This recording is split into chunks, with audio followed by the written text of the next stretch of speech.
Well, I did say I'd be back later. This is the first time I've actually done it where I've bloody well shown up later again. Ugh, anyway. Hello! Now hopefully we'll be able to finish off the game.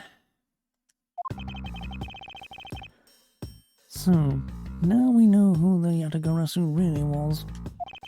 And yet, there remains much to this case that needs to be resolved. Like how the weapons crossed country lines, for example. The two countries have incredibly strict security systems and entry procedures. Short of a miracle, it's impossible for someone to have smuggled them in. Smuggled them in, huh? You'll need to open a new line of investigation on just this aspect alone. But before we do, I would like to go through my evidence once more.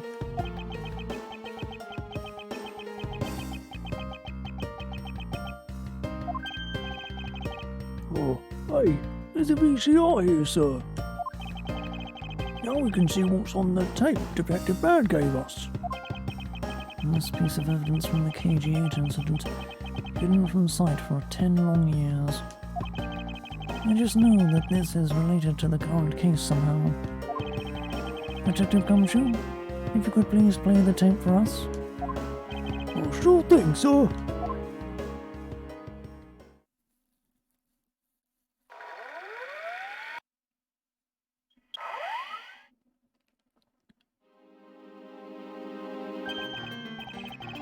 This man, it's Manny Cochin. And There.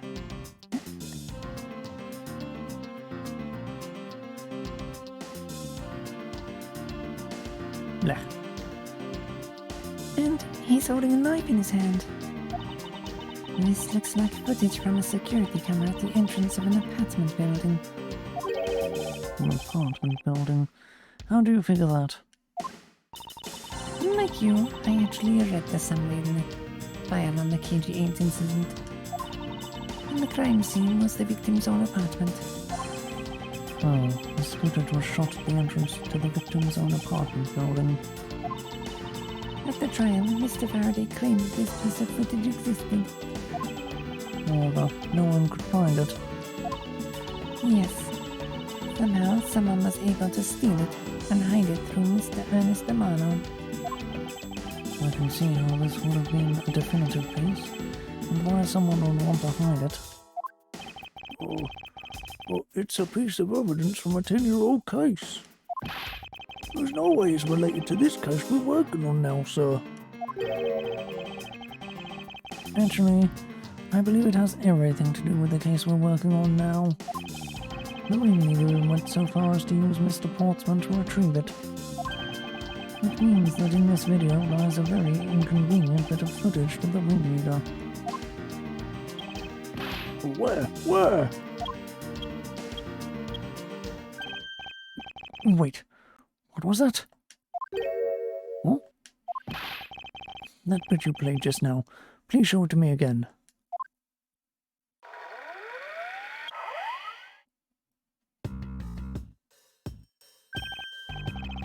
This car.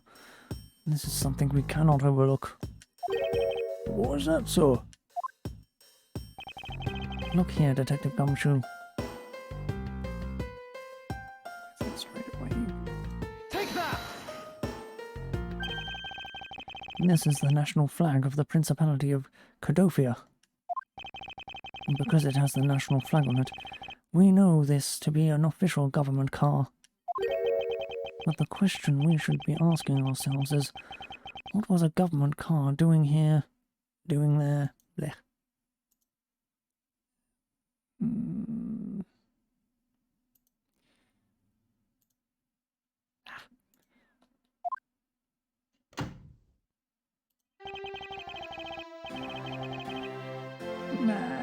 Miss Von Karma and Mr. Edgeworth. So you were here all this time.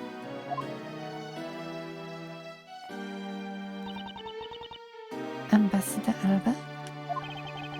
Thank you very much for continuing the investigation. even at this time of night. If only I was even a tiny bit more careful.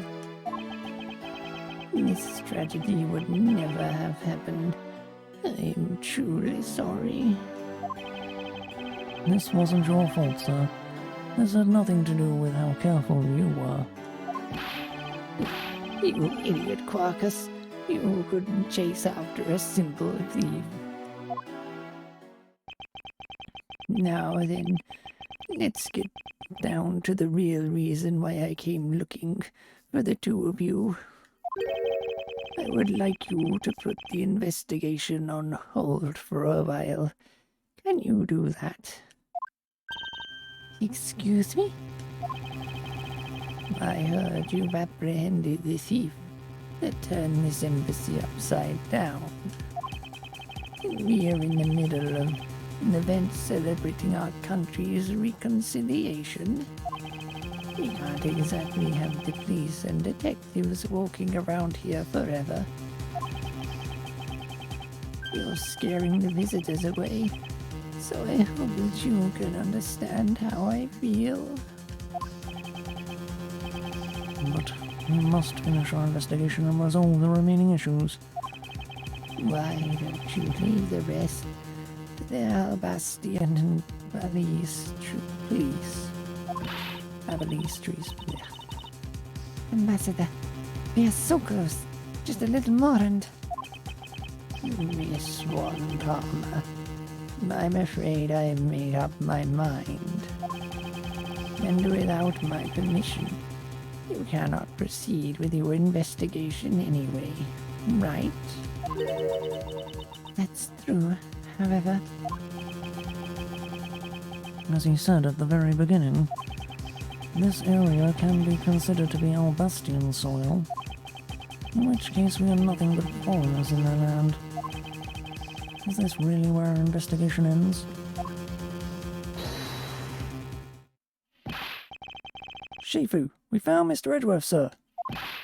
Shifu, this way. Yo.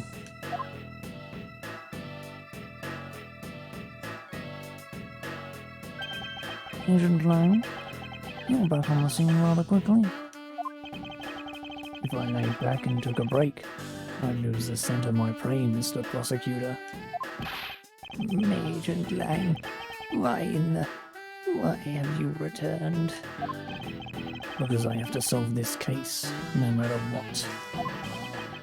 Well, I'm sorry to inform you. And don't take this the wrong way. I don't suspect you personally. However, a member of Interpol was just found to be a thief. And so... under these circumstances, I wish to put your investigation on hold. After all, I believe our own police can handle things from here. They are quite capable.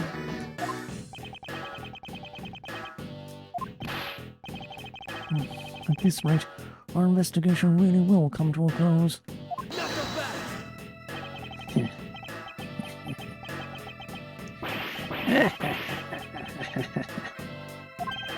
Ambassador Alba, I get it now.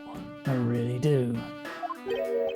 Oh, I'm very glad you understand how I feel. No, not that. What I was talking about is... I know who the killer is behind tonight's murder. You... No? Look! Killer? Do you really mean that, Agent Lang? Wolves don't lie. Then who is it? Well, let me first say that I'm not talking about Mr. Cochran's murder. That was all Sheena. Angji says the truth lies not at the exit, but rather shines outside the maze itself. The truth is unexpectedly simple. So let me ask you this. Who do you think was Damas II's killer? I'll tell you who. It was you, Francesca von Karma.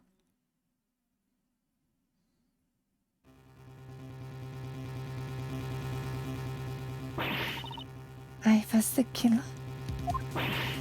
Hey, wait, that's impossible. Yeah. Although, that was actually quite... Yo! Hold your tongue in that ludicrous remark you were about to make.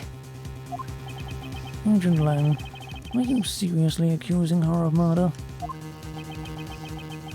Yeah, I am. He doesn't appear to be joking. Hey sis, I remember that just before Ambassador Alba went to give his speech. He called you into his office, right? Yes, he did. But what does that have to do with anything? I'm getting to that. Furthermore, in order to solve both cases, you moved around rather freely between Albast and Babel, did you not? Objection! And where is your evidence that I'm the killer? Knuckle back! I was just getting to that. Trust me, I'll show them to you in due time. Ambassador Alba, in order for me to bring this case to a close, I'll need to inspect your office one more time. Will you grant me permission?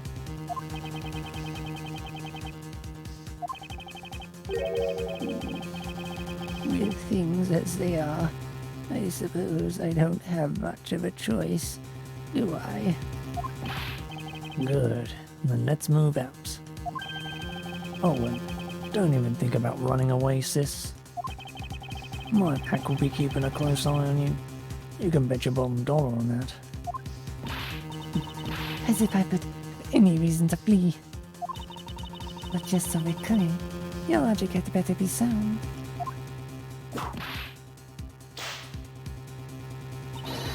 Because I'll accept nothing short of a perfect explanation. She seems rather upset. Not that I blame her. I'd expected that you'd accept no less. There. But we'll see how long you can keep that nose of yours stuck up in the air like that. Hold it! Agent Lang, as someone related to tonight's case, I request that you allow me to take part. And so that I may clean up my superior's mess. I guess I should. The more the merrier. Especially when it's the peanut gallery. Oh, in that case, I want to join in too. I still haven't seen what it looks like in Albast yet. If you let Kate in, then you gotta let me in too, pal. I can't sit around and do nothing when Miss Von Karma's in trouble. Hey Gummy, let's have a competition to see who can save her first, okay? Okay, I'll take you up on that. Oh yeah, I'm fired up and raring to go. As a detective, I don't believe this is something you're supposed to be excited over. Sounds like this is going to get real interesting. Ambassador Alba, I'll be bringing these kids along for the ride. Very well. But I'd like you to keep in mind that this will be your last chance. I'll have this whole mess cleaned up before you know it. Now let's go.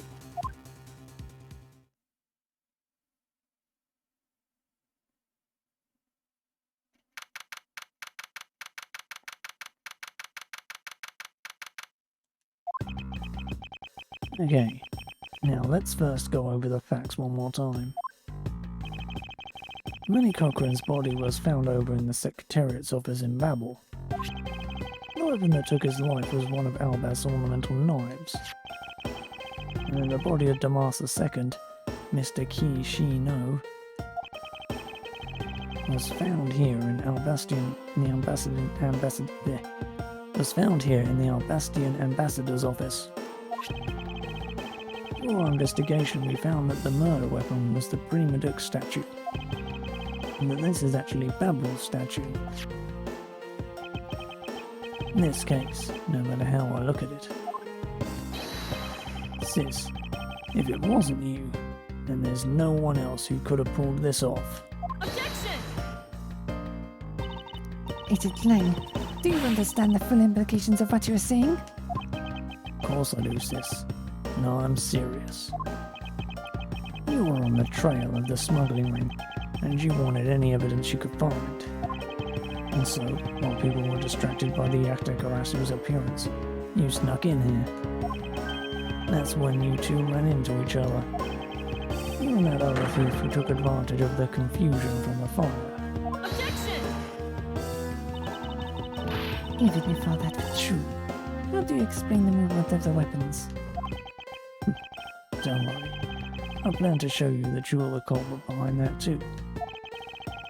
You had permission to investigate both embassies at will. With that kind of free rein, you could have easily taken the weapons across. Hey now. Look, sis. I thought I already told you. I'm not messing around here. This case isn't directly tied to the smuggling ring. But Sheena certainly is tied to the smuggling ring. He is right in saying that she is a member of the smuggling ring. However, the connection between this case and the ring, could it not be deeper than what any of us can imagine? Let's get this ridiculous suckers over with already. Francesca, you need to calm down. Because you only know the facts of the Albaston side of the case. I don't believe you can see the case as a whole, and therefore solve it. What? But don't worry, I'm taking this seriously as well, and I will prove your innocence. That's the only way to be, Mr. Prosecutor. But, can you come up with anything else that can top my hypothesis? Of course, your explanation has to solve the mystery of the moving weapons as well. Of course, and I will. Let us now delve into the truth behind the murder of Damaris II. You do understand, don't you, Miles Edgeworth? This isn't just a confrontation against Agent Lang. If you can't figure out how the murder of Damaris II is related to the smuggling ring, then it will mean the end of our investigation. As long as I have no good counter-argument to his hypothesis, then the best I can do is walk this thin tightrope and see what I can do. Come on, Mr. Prosecutor. Let's get started. Yes, let's.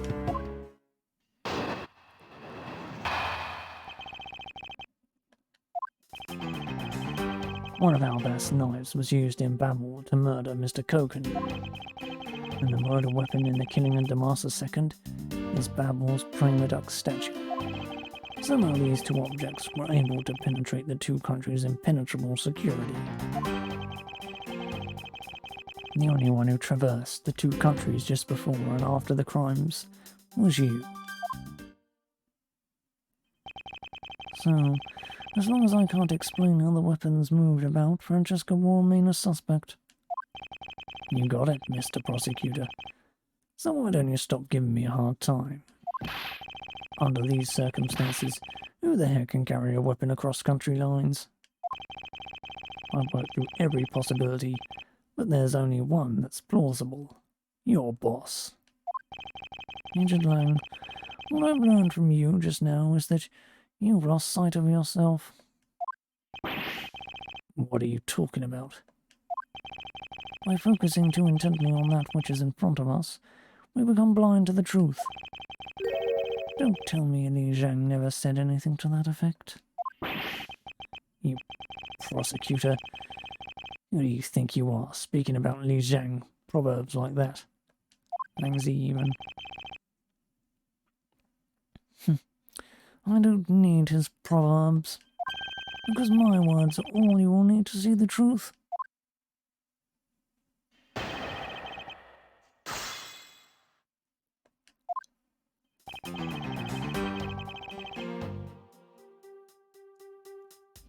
Hold it! I concur that his knife crossed over country lines. Good. But that's not the only thing that did. You mustn't forget about the other weapon. The knife was only one. Hold it! So you're saying that the prima duck statue was also brought over by Francesca? Like I told you before, it's the only way it makes sense. Hold it! And how exactly did she bring it over? Right. Haven't figured that out yet. That's a rather weak statement considering how sure you are. Maybe. But there is one thing I do know for sure.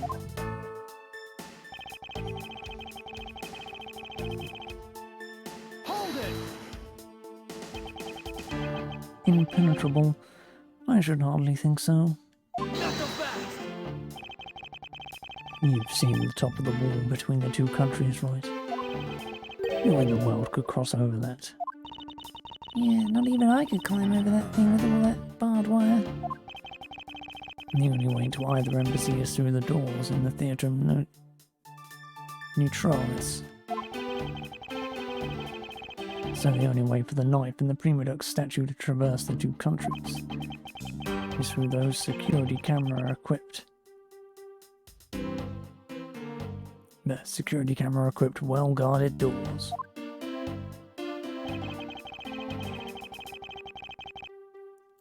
Hold it! Was Francesca really the only person to have travelled between the two countries? According to the guards at both doors, she is the only one to go back and forth. The sis there was in Albast when the Yatagaratsu showed. And then just before you guys found Mr. Koken's body, she entered Babel. I think we can assume that's when she brought the knife into Babel. Objection! Then how do you explain the prima duck statue? I haven't quite figured that out yet. However, the fact that the two weapons cross the border proves that the killer must have also travelled across country lines. The only thing to cross the borders are the prima duck statue and the knife. I should hardly think that these are the only two items in Agent Lang.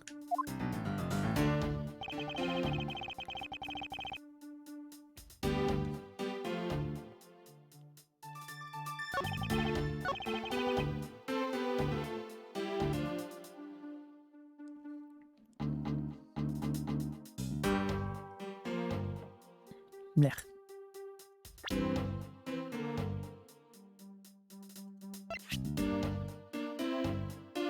Objection!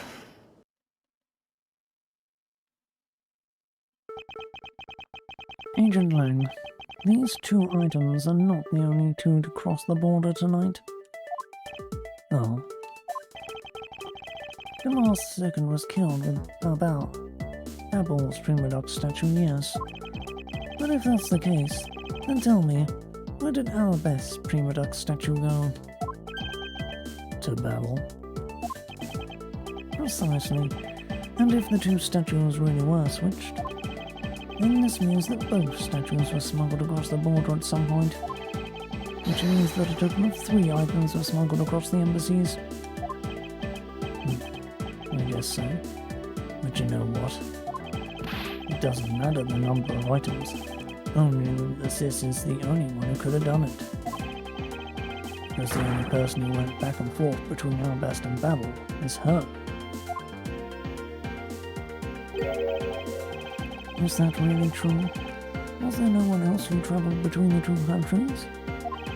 Actually, there was definitely another person, one who paid a visit to both sides of the wall. Objection!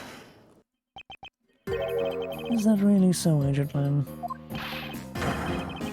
What a lousy time to try and bluff your way out of this. I checked out what the guards said along with the security camera footage. You're not going to overturn my hypothesis that easily. Objection! But suppose there was some way other than through the theatre doors. What other way?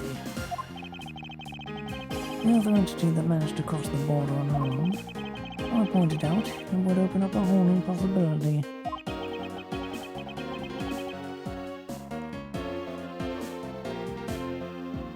And though I hesitate to bring this out, as long as the entity exists, the impossible road becomes a possibility.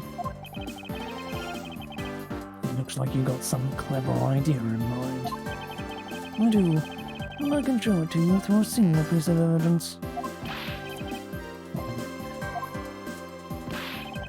Let's see this piece of evidence that will show me this other route. This piece of evidence will show us another way to move between the two countries.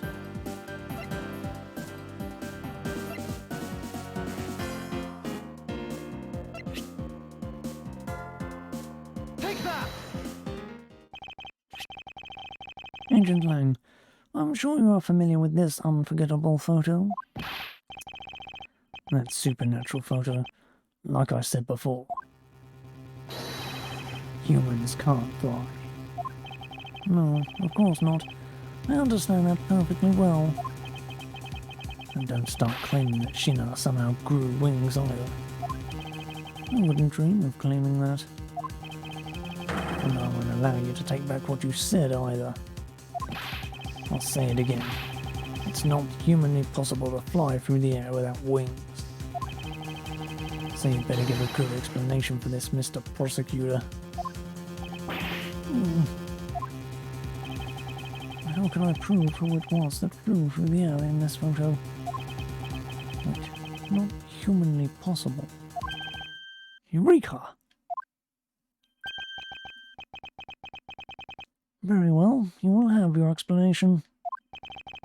Sounds like you have a good idea simmering inside that head of yours. Let's hear it.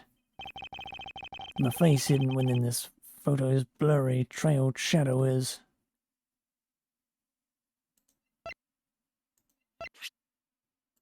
Take that!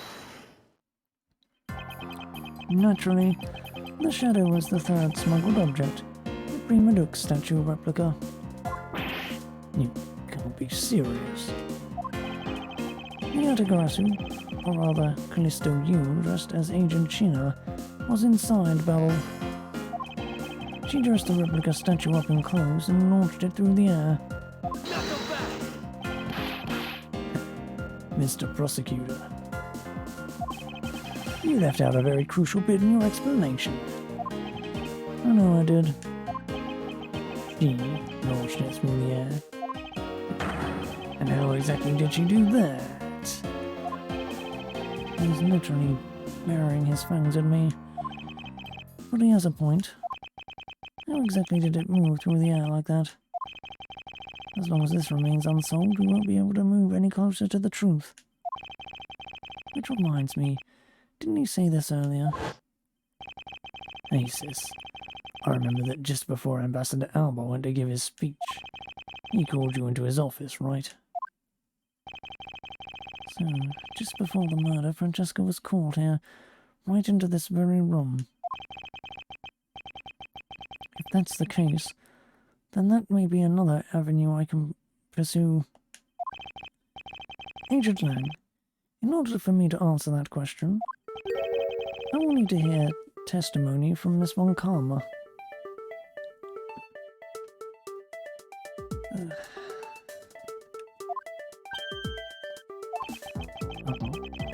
What are you up to now, pretty boy? Earlier you mentioned something of interest to me. You said that just before the murder occurred, Miss Von Karma had been in this room because Ambassador Alba had called her. And for that reason alone, you believe her to be the killer.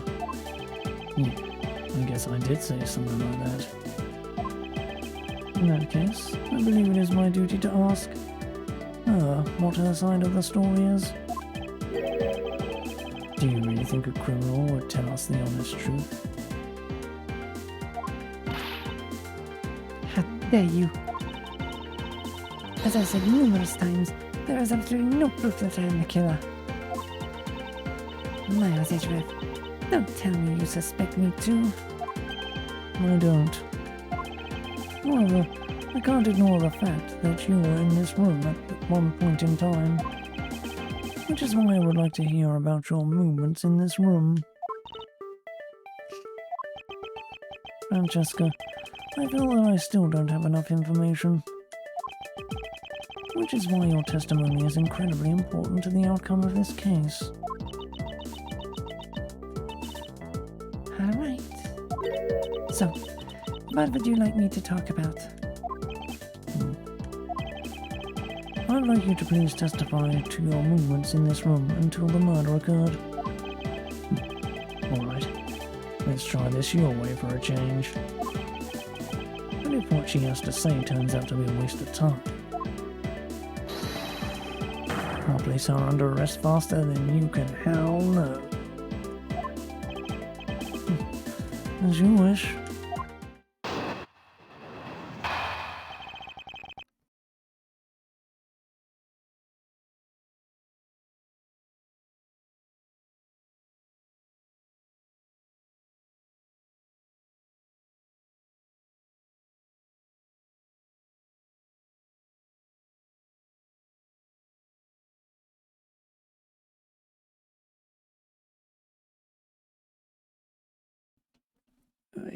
Just getting comfortable.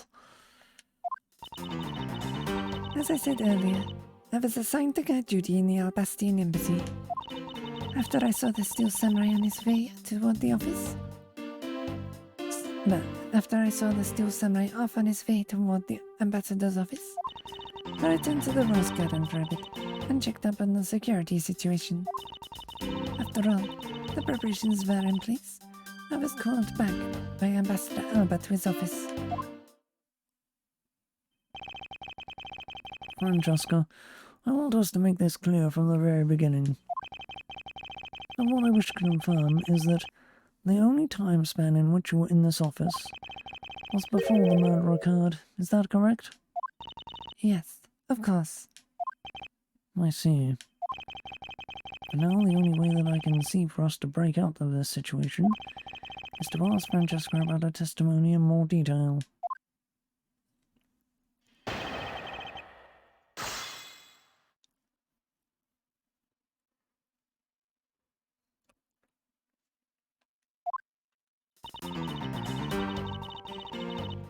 Hold it!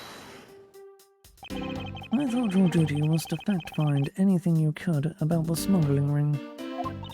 Yes, that was my job. But upon hearing that the Yatagarasu had sent a calling card to the embassy, Ambassador Alba called upon us to protect the embassy instead. That incident 7 years ago. Have you forgotten what happened here back then? Anything related to that case you were involved in appears to be rather painful for her. It's not exactly one I can readily forget myself. It looks like you remember the case after all. Of course I do. I inspected every location, every possible escape route, and every aspect of the police's security detail. I did all that, and after that...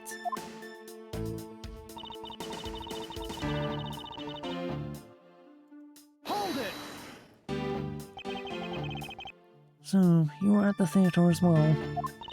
Yes, and I suppose you were also there as well, watching that stage show. Yes. So Francesca was there. Well, after the show was over, and I saw the steel samurai,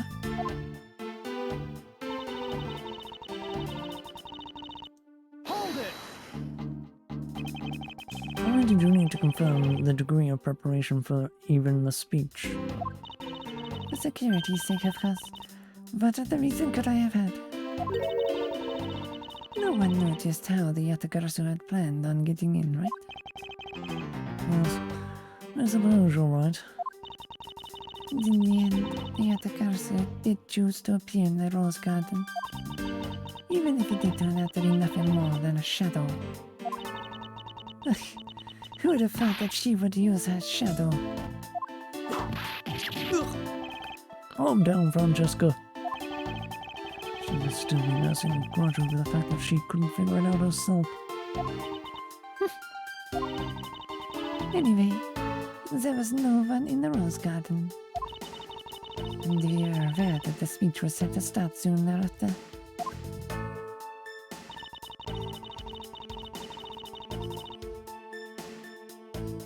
Hold it! At the time, Tomas II's body had yet to be found in this room. Is that correct? That's right. But Ambassador Alba was there. One could hardly miss his rather large presence. A criminal will say anything to get out of getting arrested. How do we know you're not lying? Well, if you need proof, I'd be happy to oblige you. Seriously? Like I keep telling you. When I arrived at the office, Ambassador Alba was already there. He was standing by the flower box on the windowsill, watering his plants. I can attest to that. I remember speaking with the lovely lady around that time here in my office. Right then. Add that statement to your testimony and let's hear some detail. So, Ambassador Alba was in this room at the time, was he? When I arrived, Ambassador Alba was watering the flowers on the windowsill.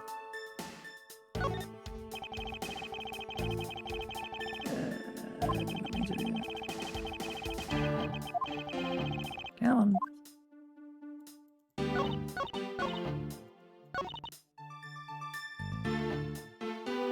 Hold it! For the sake of being thorough, I'd like to ask you something. How did you know that Ambassador Alba was watering his plants at the windowsill? What do you mean by that? The entrance to this room is on this side, and the window is on the opposite side. If what you say is true, then when you entered the room, his body would have been like a wall.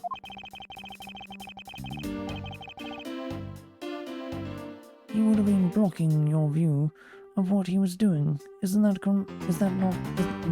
not correct? I suppose it was a bit hard to see around him.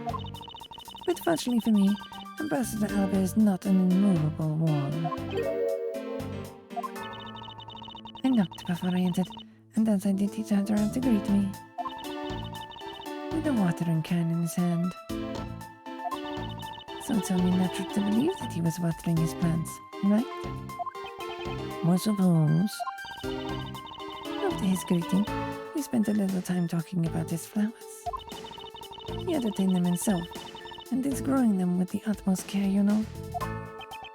Yes, the plants in this room, they're all like my children.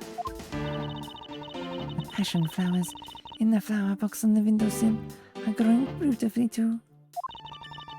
All 4 of them are in full bloom. Miss Von Cole, what did you say just now? I said that the flowers are growing beautifully. What about that statement do you not understand? What do I not understand? I do not understand why a certain thing is the way it is. I'd like for you to append that statement to your testimony. Very well.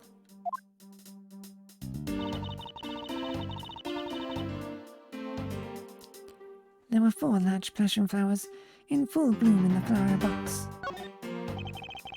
Prima Duck's statues were already switched by the time the murder happened. In light of that fact, what Francesca saw in this room before the crime is of incredible importance.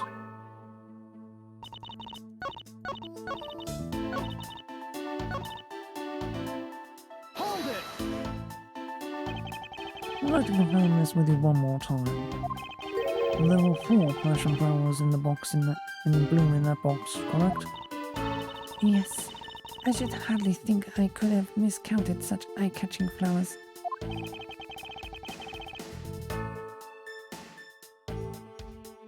Just stop falling off. There must be a deeper meaning to this statement. It appears that I must take a gamble on its meaning for me to make any progress. Already switched.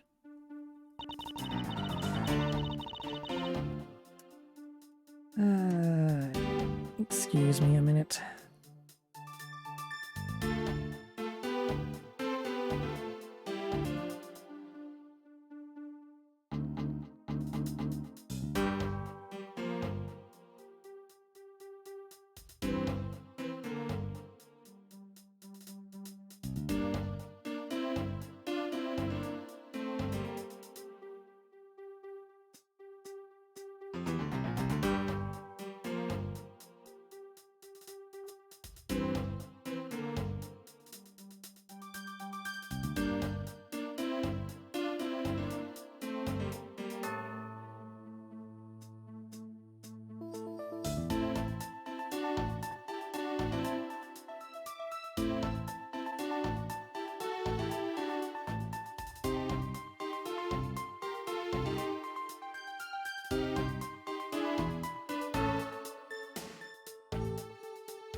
Okay.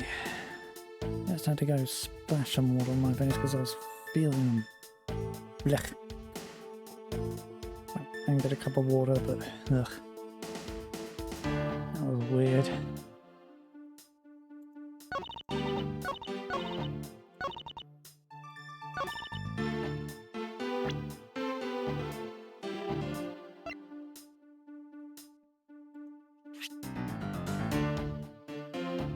Objection!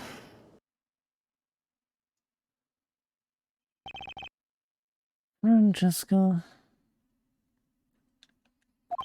For some odd reason, your testimony contradicts with this piece of evidence. It does appear that way. I knew it. I knew we couldn't trust your words, Mr. Edgeworth, what are you doing discrediting Miss Von Karma like this? Yes, sir. If you keep this up, she's gonna get taken away, sir. Yuck. All I've done is state what I saw. I have made not a single mistake with my memory in my testimony. And for this, I am still under suspicion of murder. Is the number of flowers really all that important at this juncture, Miles? At the very least, it is a contradiction in this enigmatic case. One that I find hard to dismiss as irrelevant. Let's hear it, Mr. Prosecutor. What does the number of flowers have to do with anything? What does it prove? I believe the answer to that will become clear if we were to examine that flower box. How did this contradiction come about? There must be something behind this discrepancy. They're my beloved flowers. I've grown them with the utmost care. I ask that you please be gentle with them as you examine them, Mr. Edgeworth. I understand.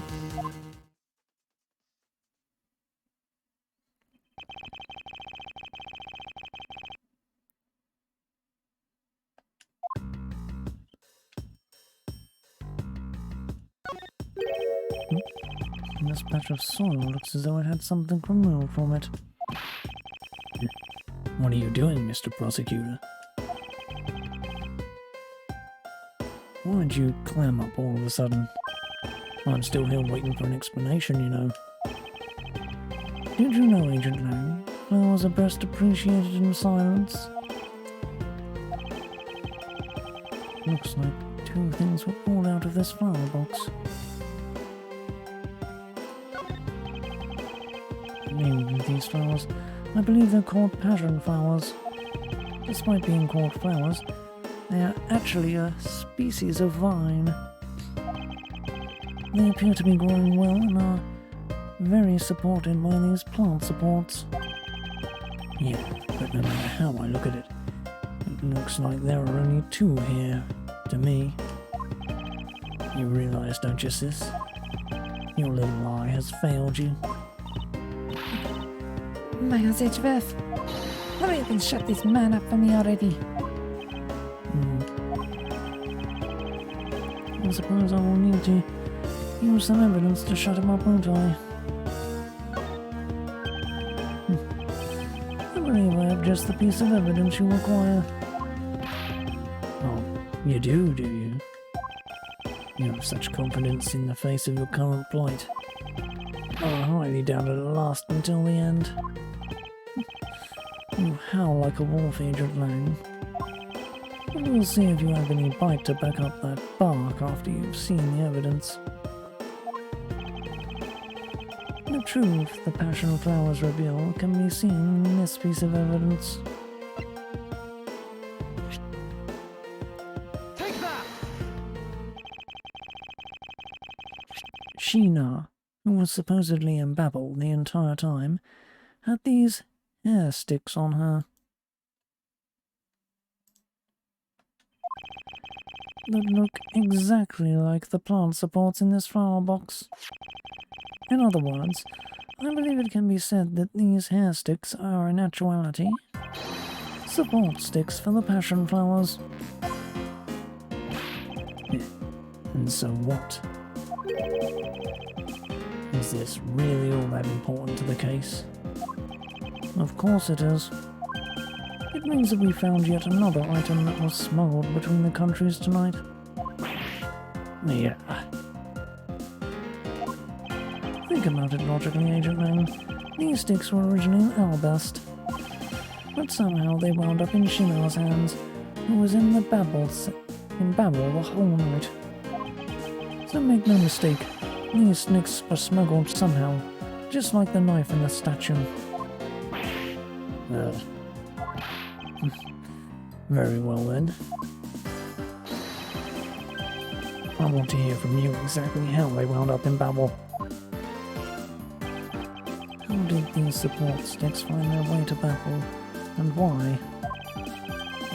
There must be some reason as to why they ended up there. So that's why. Agent Lang, if you would, please take a look at this and tell me its shape. It's just another stick, isn't it? And so it is.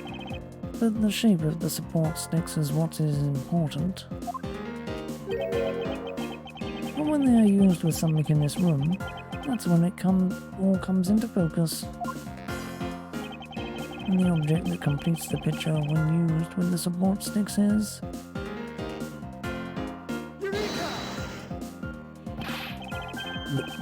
That's a crossbow. Wait, you're not really suggesting...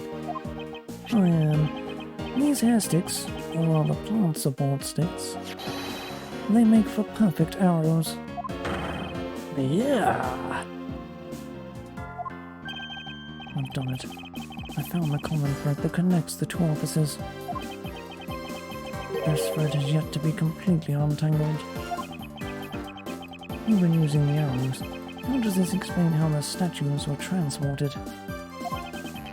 Furthermore, how could it have been who fired these sticks as arrows? There must be a common thread that ties all of these things together. Knuckle back!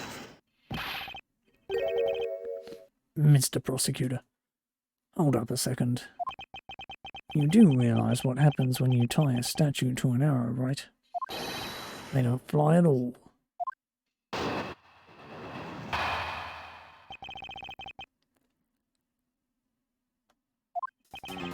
So, that little statue was draped in the Yatakarasu's clothes and then shot over here? Even if you fired the arrows from this side, they wouldn't go far with a statue tied to them. I don't think I need to tell you that the prima duck statues didn't sprout rings. You're a realist after all, aren't you? The prima duck statues didn't sprout wings? Of course they didn't. Glad you understand. I feel much better already. I was afraid for a second that you were unaware of that crucial fact. It's only crucial because you're under the belief that wings are necessary to this equation. What? You need to free your mind a bit more, and let it fly like a bird on the wind. The prima duck statues flew, but not on a wing. Allow me a bit of your time and I'll explain this mysterious phenomenon to you.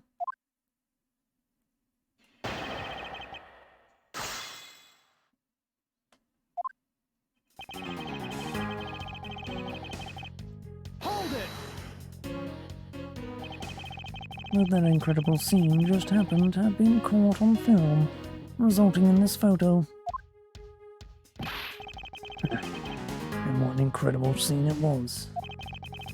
This photo was taken by a freelance journalist, photojournalist, right? Yes, so I hear. And not every photojournalist is known to be honest, right? Especially not the ones that sell photos of spirits and giant creatures to tabloids. Yes, I know what you mean. I've seen those sorts of photos many times in court. Many a time in court. But there have been times when these photos have turned out to be telling the truth. If you had ever stood in a court of law, you would know that it's entirely plausible. You really believe the stuff you're spewing right now? A courtroom certainly is a strange place, if what you say is true. But there really is something odd about that photo no matter how you look at it.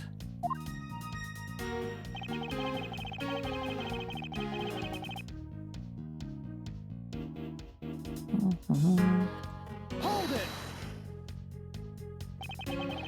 But we are in agreement that an arrow by itself would reach the other side, correct? But just the arrow by itself is pretty meaningless, don't you think, Mr. Prosecutor?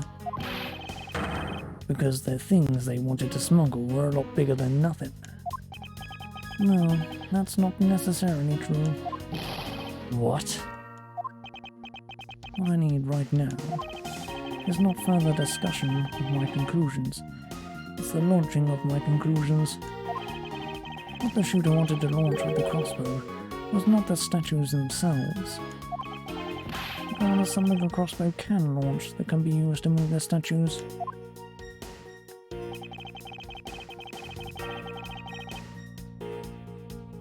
Hold it! The thing the crossbow launched. Allow me to show you the answer. Now come on then, show me what you got. Well, I warn you, I know when you're just bluffing. And this is what was launched from the Bastion office with the crossbow. Take that!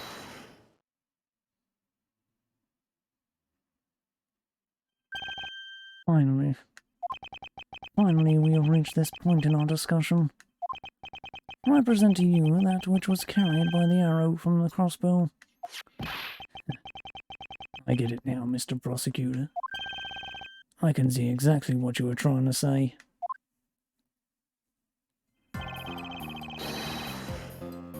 You're saying that the wire was tied to an arrow and then shot into Mr. Cochran's office.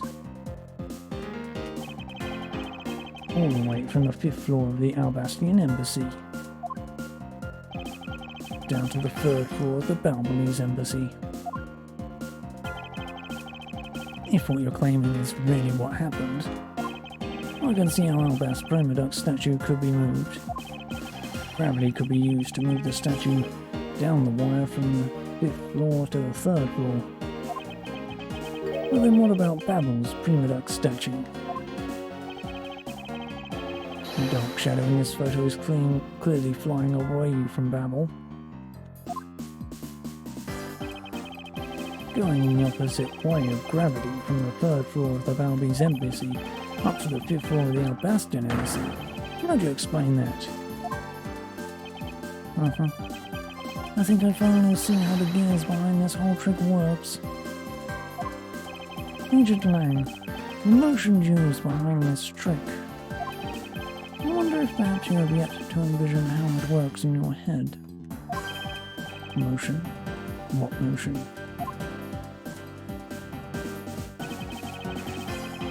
This is the motion that was employed to smuggle Babel's Primaduck statue.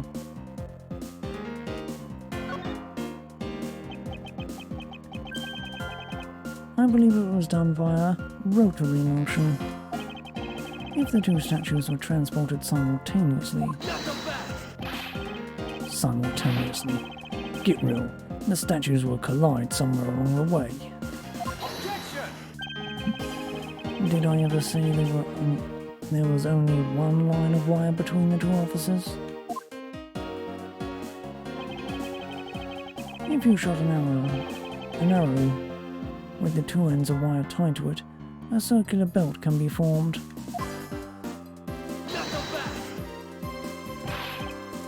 Magazine says, don't object and call a success what is beyond reasonability. Taking into account the tension difference between the two wires. The top one will sag too much to the point where the statues will collide anyway. Agent Lang, as you know, the Primaduck statue is a one-of-a-kind national treasure, and the fact that Babel's statue is a hollow replica of the real statue, it would naturally be lighter than the real one, meaning that my idea is very plausible. The examiner says... How? I can actually do it.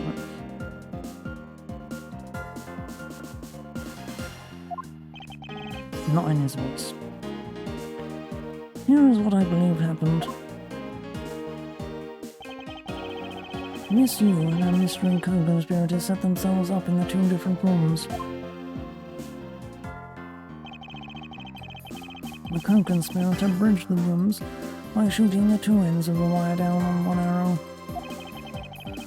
Then the two of them covered the statues and proceeded to transport the statues.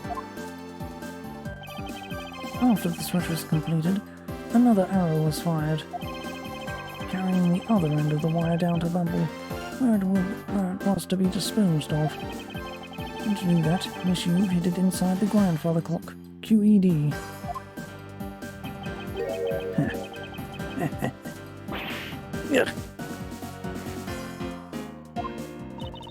This proves it, right, Agent Lang?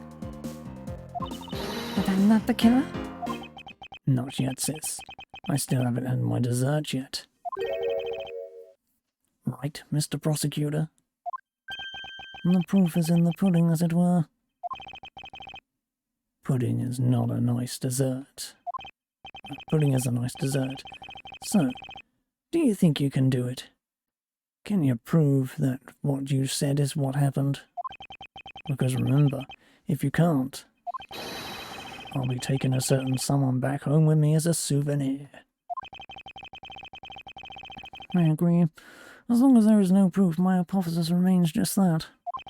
However, what I have laid out is no mere hypothesis, for there is one more piece of evidence. This should be interesting. You think you have a piece of evidence that will turn your hypothesis into fact? Well then, let's see it, Mr. Prosecutor.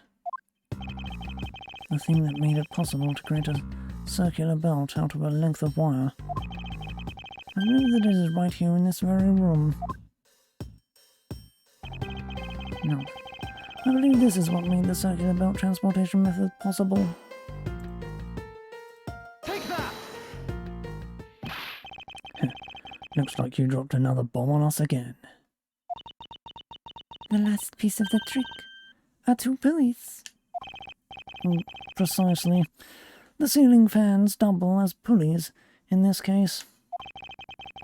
And thanks to the fact that there is one installed in each of the offices, the ceiling fans made for the perfect pulley set for the wires to run on. Arrgh!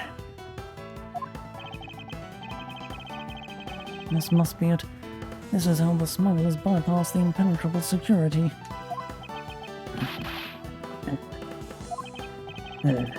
You really are something else, Mr. Prosecutor. I bet you figured it all out already, haven't you?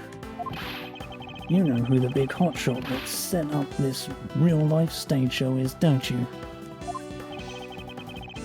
The person who set up this rather large and complex stage show needs to be someone who had not foreknowledge of the existence of a ceiling fan in both the Albastian and Balbany's offices,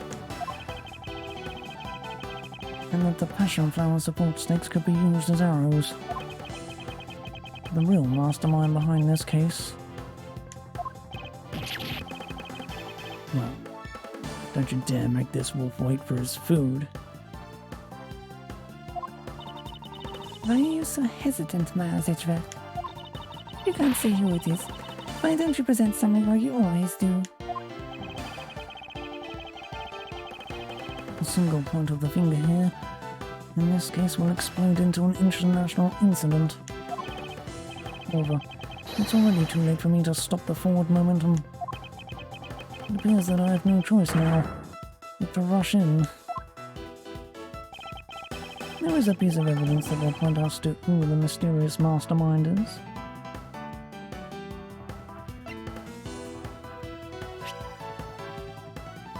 Take that!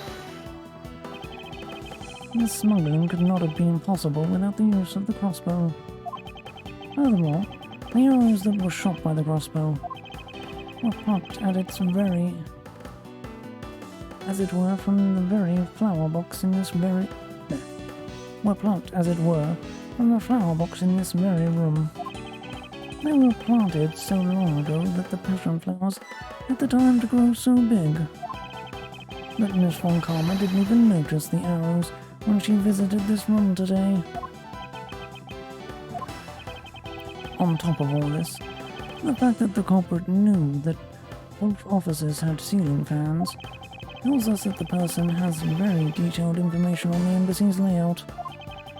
So as you may have already guessed, the person I'm accusing of hatching this plan is the person who grew the flowers in the flower box with the utmost care. Thus, it can only be you, Quercus. Are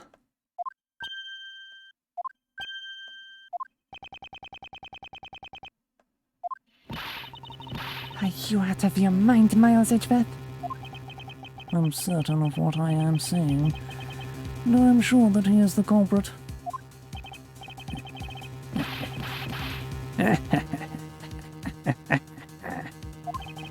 Tell me, Mr. Prosecutor, what was the ambassador trying to accomplish by doing all that stuff you just outlined? Why in the world would he need to use a trick like that? I understand you'll need to doubt me. However, there is one thing that stands out to me as very odd. Just one thing, huh? The one single end result Ambassador Alba sought to obtain. If we were to examine the focus of this complex trick,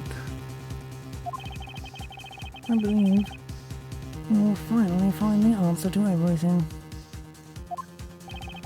Everything will become clear once we examine this piece of evidence.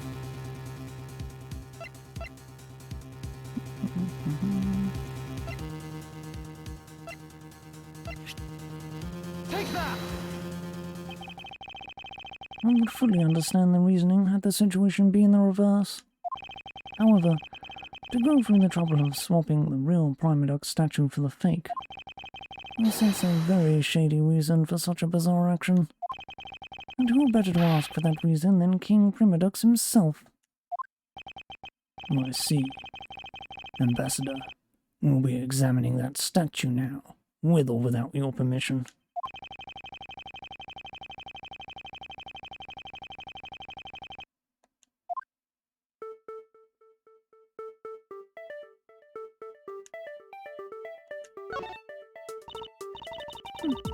This guy kinda looks like a still samurai, don't you think? Maybe it's because they look alike that he was picked to be the Goodwill Ambassador. I suppose that's possible. Take a look at this area around the base of the neck. It looks like a gap. Hey, you're right. Maybe it's meant to be some kind of secret. Perhaps it's possible to open the statue from this gap in its construction. What? Hurry up and open it, Miles. Alright, here goes. Well, it really did open up. Hey, what's this thing that fell out? An even more thorough examination of it is required. What is this? Hey, is this what I think it is? It's a plate for making counterfeit bills. Somehow, it appears that we have at long last arrived at the exit to this complex labyrinth.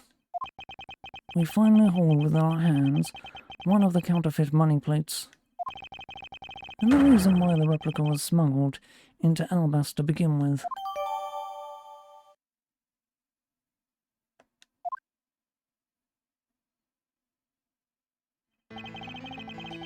The Primadox statue can only be handled by the ambassador or the secretariat, and the replica is nothing more than a hollow shell covered in gold.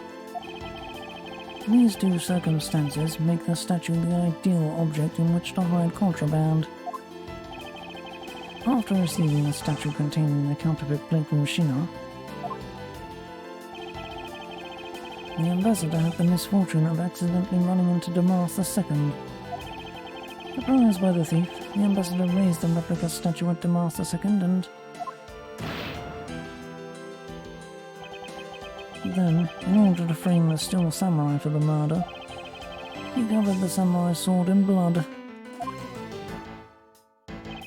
Well, Ambassador Alba?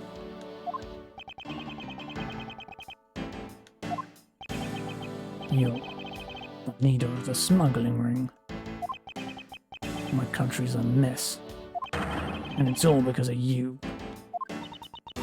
You're the one who killed the Master Second? Answer us. I never thought that you would figure things out to this level. However, there is one point I disagree with you on. The head of the smuggling ring was Mr. Cohen.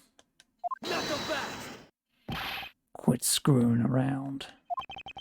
I have no sympathy for someone who would try to pass the guilt onto a dead man. If there is one thing I'm sure of, it's that you're the real ringleader, Quercus Alba. It's not good to speak with such subjectivity, you know, Agent Lang. subjectivity. My conclusion is anything but, and is the result of logic and investigation. Logic and investigation. Only seconds ago you were ready to arrest Miss Von Karma. I don't think we can give such flippy-floppy logic any real weight.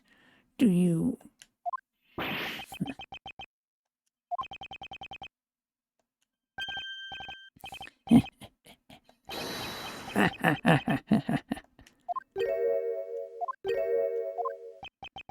It looks like you still don't get why I came back. Excuse me? You see, the reason I came back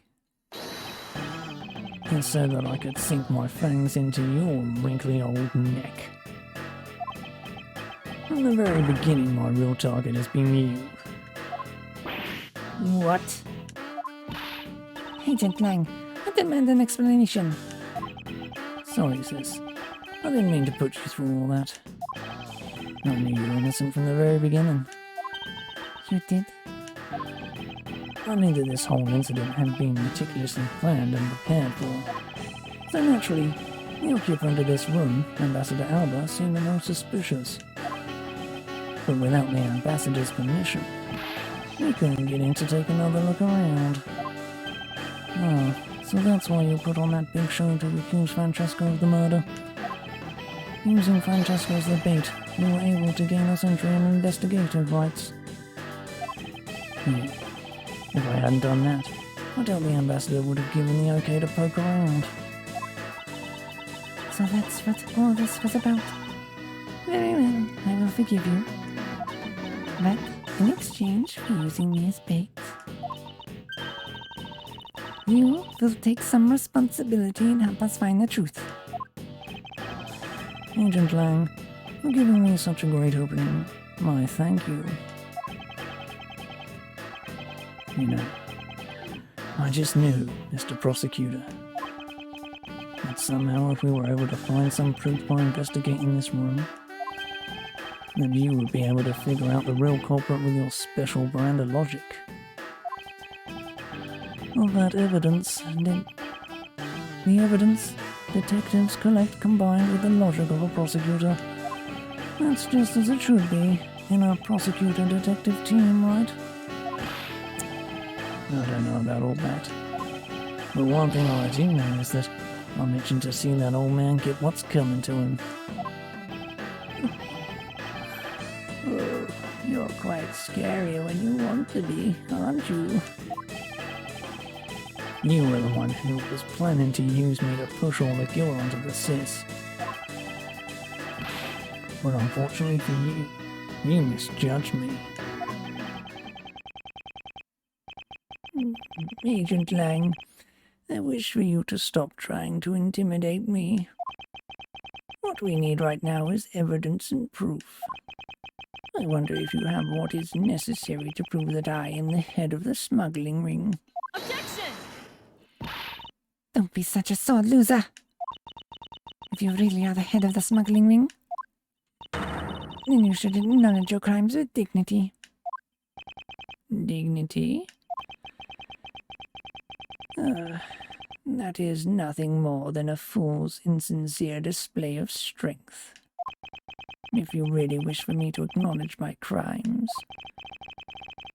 then I would like to first see some of this thing you call evidence. I tell you, I knew nothing, really. I didn't even know that a counterfeit plate was hidden inside that statue. Objection! You swapped a real statue that vested. You swapped a real...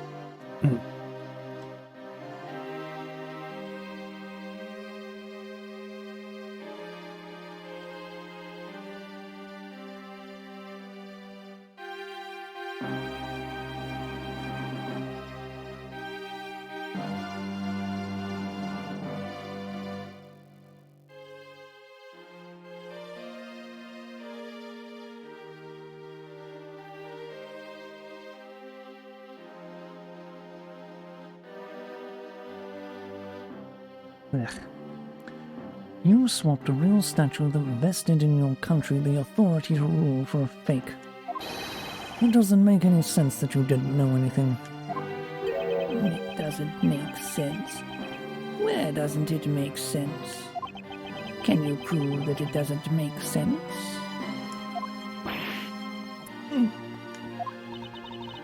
He's really got us. He's turned the entire situation around against us. The proof that Interpol has been after which points to this man as the ringleader. If we can somehow find that proof now, then we can see to it that justice is finally served. Is there nothing I can use to break this case wide open?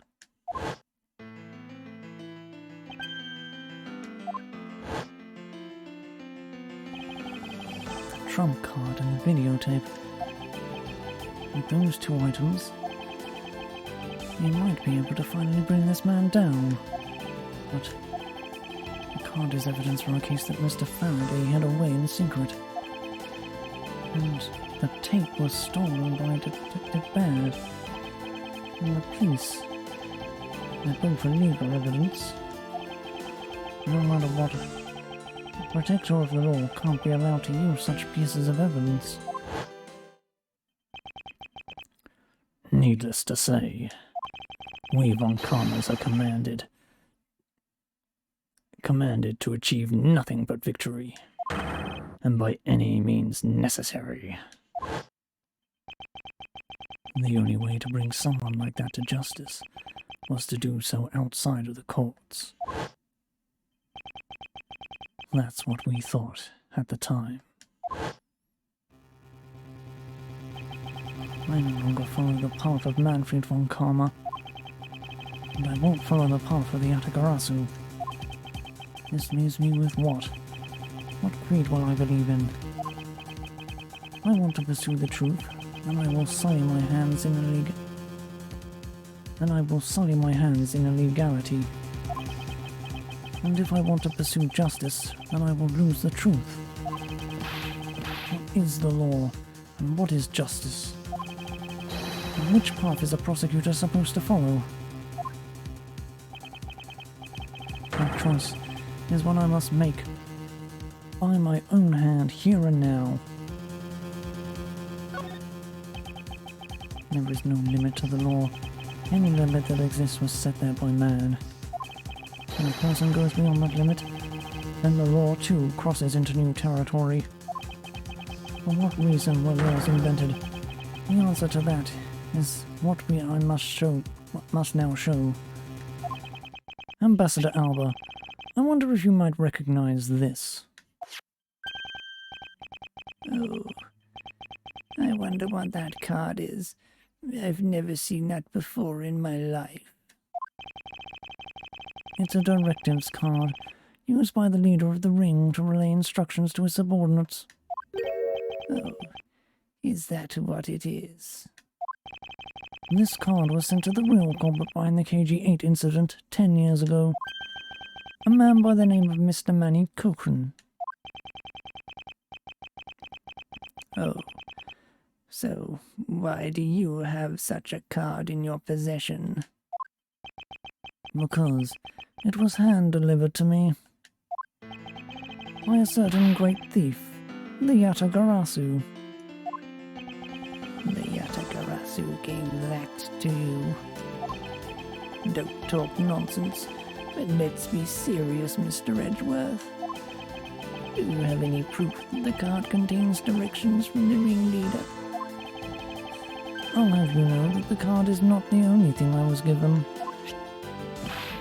What? This contains security footage that was shot just before the start of the KG-8 incident.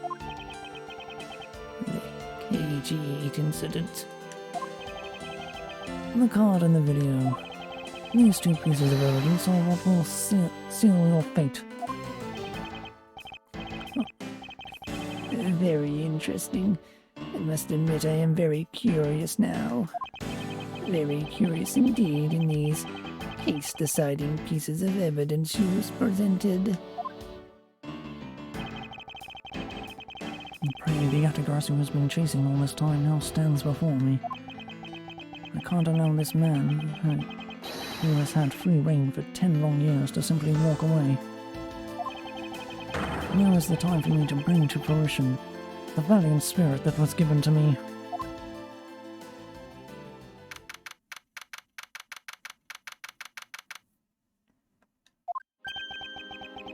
So, what is this interesting thing you wanted to show me?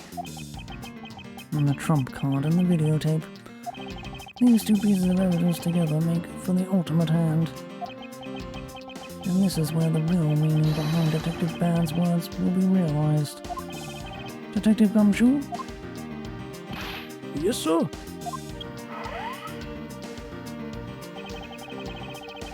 What you see here is security footage shot just before the KG8 murder occurred. From this footage we know that the card is a directives card from the smuggling ring. And this is the section that proves the card was used to relay an order.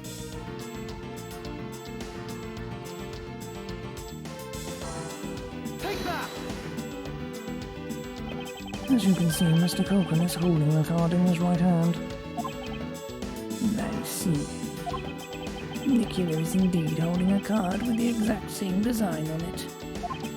But that card and the one you have, just because they look the same doesn't mean that they are, does it now?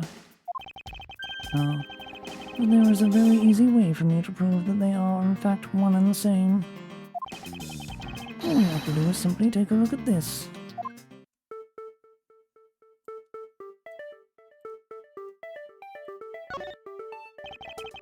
The dark red blood. Yes, this is your proof. Proof that the orders on this card were played out in that terrible tragedy. The blood belonged to the victim of the KG8 incident. With a bit of DNA testing, we can very easily verify that as a fact. If you have no objections, then I'd like for you to take a look at this next piece of footage.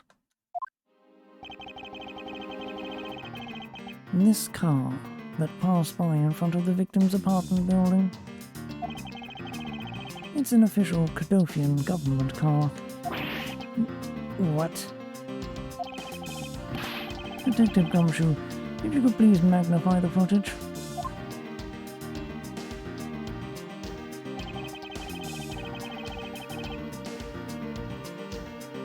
The area of the footage directly links the smuggling ring with the Cadofia.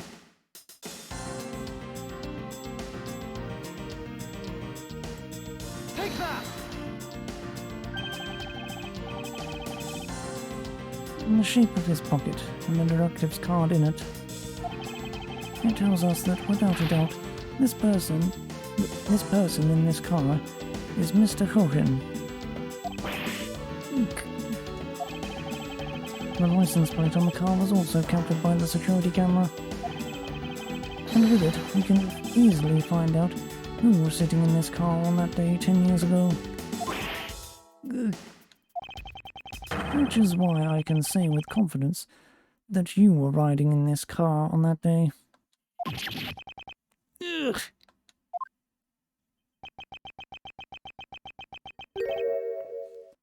Heh.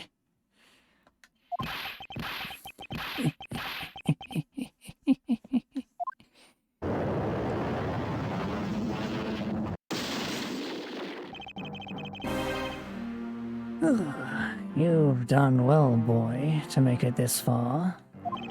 However, about your claim that I was riding in the car at the time, that's going to be mighty difficult to prove.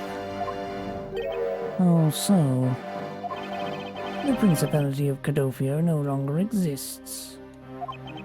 So naturally, all records from that time period also no longer exist. That arrogance.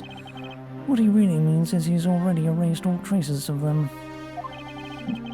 Are we finished here, boy? The only weapon I have left to me now is this piece of footage. There must be something here that I can use against him.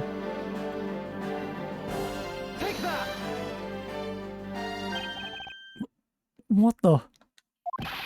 Ambassador Alba? Yes, what is it? You were once an army man in the service of Cadofia, and it was you who made the many missions you participated in successes, correct? Why the sudden backhanded praises, boy? Although, to be sure, the brilliant medals on my breast were awarded to me during the era of Cadofia. But now I am the only one who owns this particular medal. In that case, the only person it could be who is sitting in this car is you. How do you figure that? By the medal captured here in this footage. It is clearly the same exact medal as the one on your chest. What?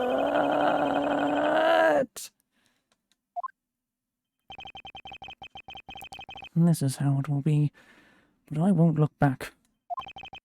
This is the path that I have chosen.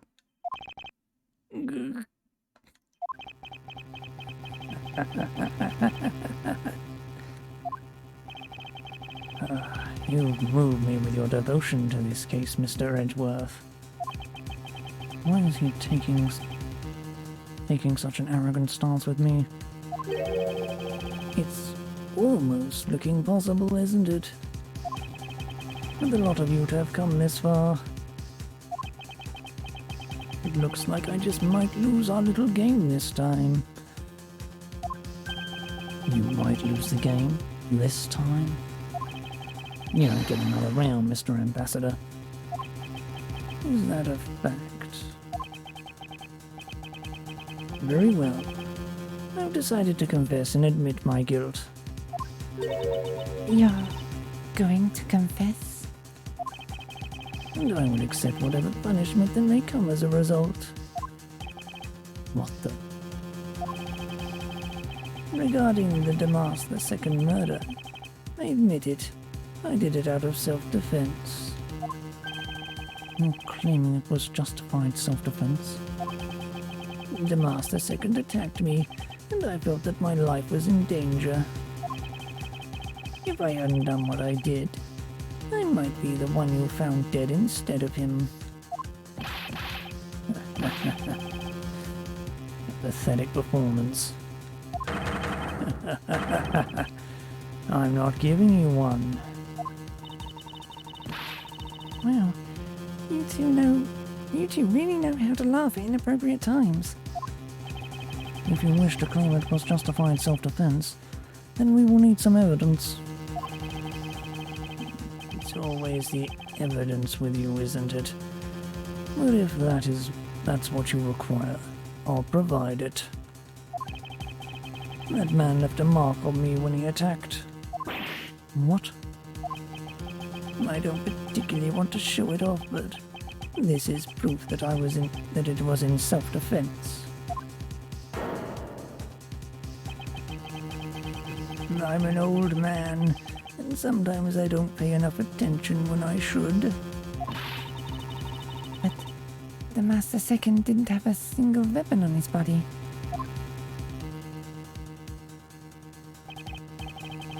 Hold on. It's nothing to get worked up over. Because I hid the weapon. You hid it? I'm sorry, but as you know, a murder is a murder, even if it's in self-defense. And I couldn't let it become public, seeing as how I am an ambassador. This is the weapon you seek. My special bonsai trimming shears. Oh, it's covered in blood. He was trembling quite badly during our struggle. But that's when he grabbed the shears that were sitting in my office and attacked. So you see, it was an act of self-defense. Is he right, Mr. Edgeworth? Since he has both a wound and the weapon that caused it, it's enough to declare it so.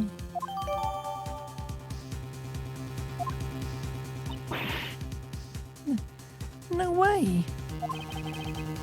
Oh, which reminds me, I I guess there is still one more accusation I need to resolve. Smuggling and counterfeiting. Unfortunately, all of that is my secretary's doing. I had no knowledge it was going on. Stop spewing nonsense. You're trying to throw my investigation under the bus in your desperation. You want to get real honest. Everything in this case can be connected to you. The murder at the Master's second was done in self-defense.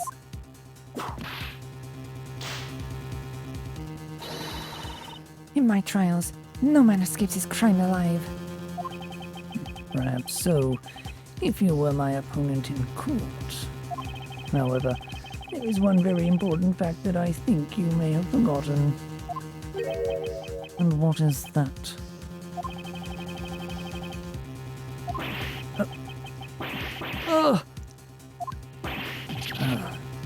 That's what you mean.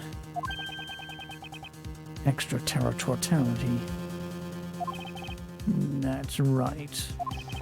This embassy sits on what is effectively Albastian soil. So any trial that is to be held will be held in Albast. Therefore, the crime I just admitted to will never be tried in your courts.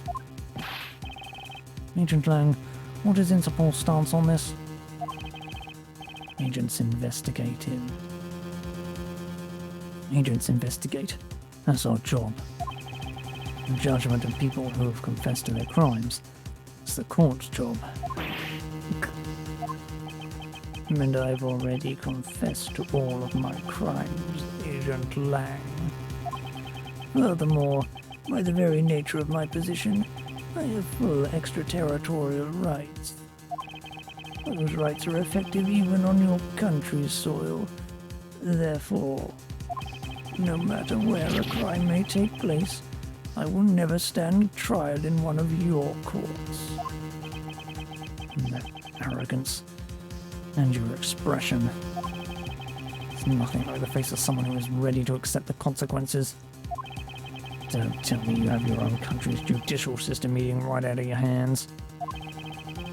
These crimes you all speak so seriously of.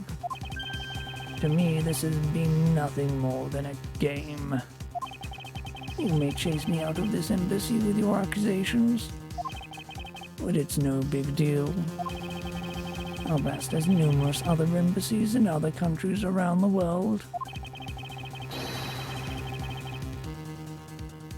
All you would accomplish is you would change the backdrop of our little game. These 2 layers of protection that extraterritoriality provides him. This is why he is one of those who cannot be brought to court. You see now, don't you? I live in a whole different world than you. Now, if you'll excuse me, I need to go and fetch your eviction papers.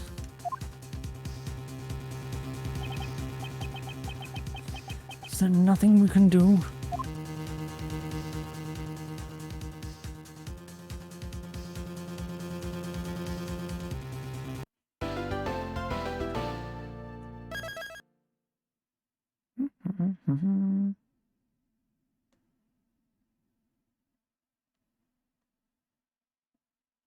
Two more sections.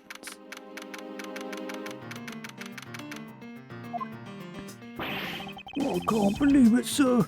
Extraterritoriality.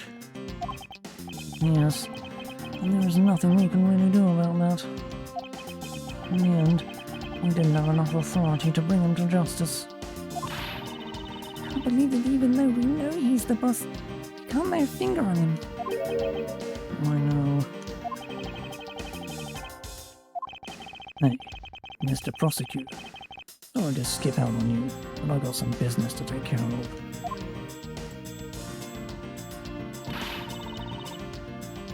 If we can't even give an evil guy like him a slap on the wrist, what the heck were those created for? What good are they? The law can't help us. I'll go as the Yatagarasu and take care of this myself. Don't you dare. Mr. Edgeworth, Sorry, that was a bit too harsh. I know how you feel, sir. Trying to take on an ambassador after all. He did tell us earlier to get out of the theatre. This is kind of their country, I guess. I feel like I've been snapped across the face for just doing my job. What am I going to do?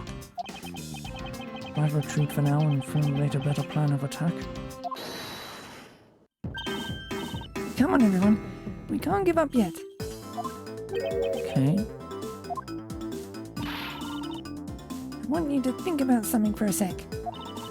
We've never let up for even a second, and as long as we don't stop investigating, we might find the bottom treasure hidden here. She's right. Come on, Mr. Edgeworth. You're right, Kay. Very well. Let us reopen the investigation and see what we can find. Come on, Kay. Right behind you. Okay then. I'll go check out Babel a bit more, sir. And I have something that I need to investigate further in Alabast.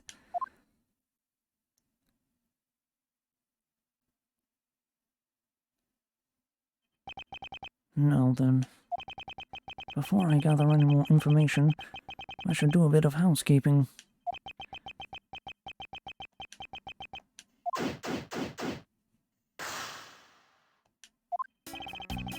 Ambassador Alba seemed agitated over something. I wonder why. There are two special circumstances that surround the ambassador. First, the embassy itself has extraterritorial rights. If something happens on Albastian soil, we are unable to legally prosecute him. Cool. It sounds like embassies are the perfect place to steal whatever you want.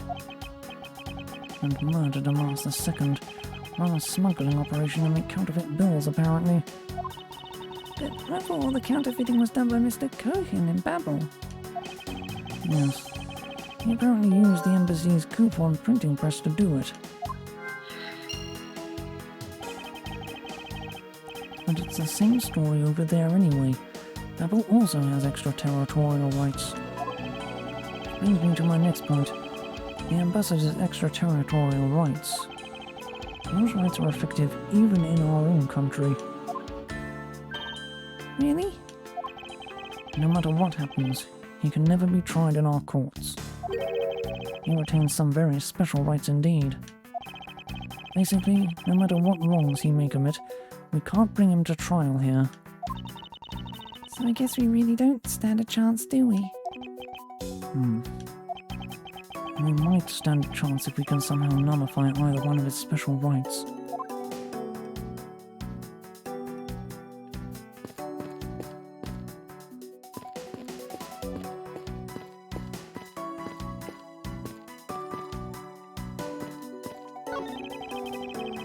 These flowers were sent by Global Studios.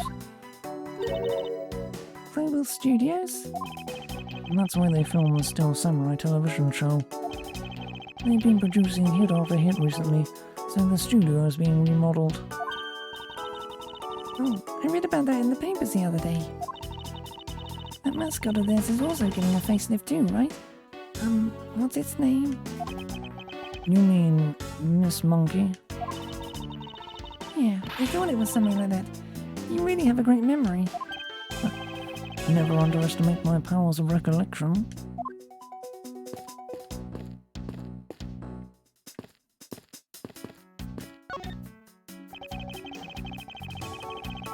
This was taken just before the ambassador gave... No. Just before the two ambassadors gave their bouquets to the Steel Samurai. Wait, is it just my imagination? Or is there something in this picture that I've seen before?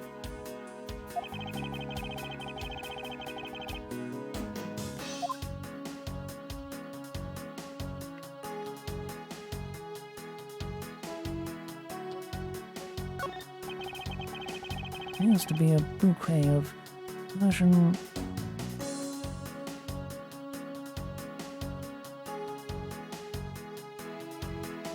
Cyclanes and roses. I've never seen that word before. Wow, you even know the exact species. I never would have figured you for an expert on flowers. It's all because of those flowers that old lady sends me every month. Just look at me. I sound like some sort of botanist. What exactly is this yellow flower here? That one. I'm not sure. What? You don't know? As far as I can recall, I've never seen a flower like this before. But I feel as though I've seen this shape somewhere before.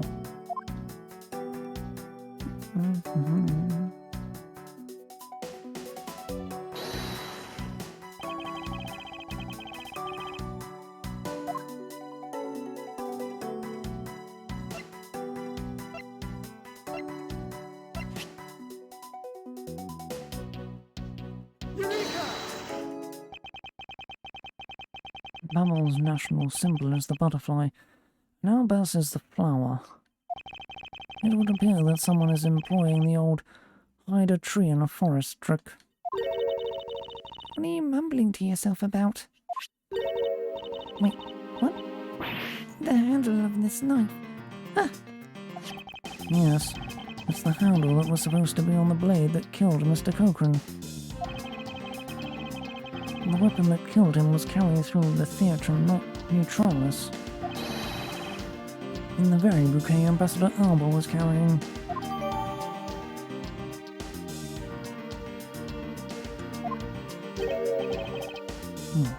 And the flower motif. It looks like one of the flower petals is missing. and take a look at the weapon itself. It's missing the exact same petal. And the knife in this photo is most definitely the same as the murder weapon.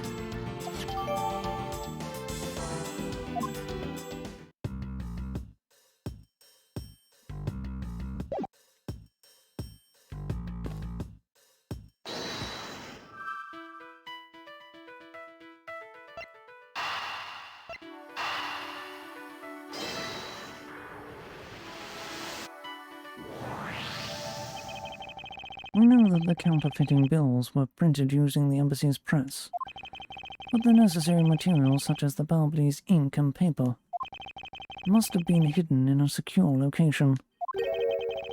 But what do you think would have happened if the renovations had begun?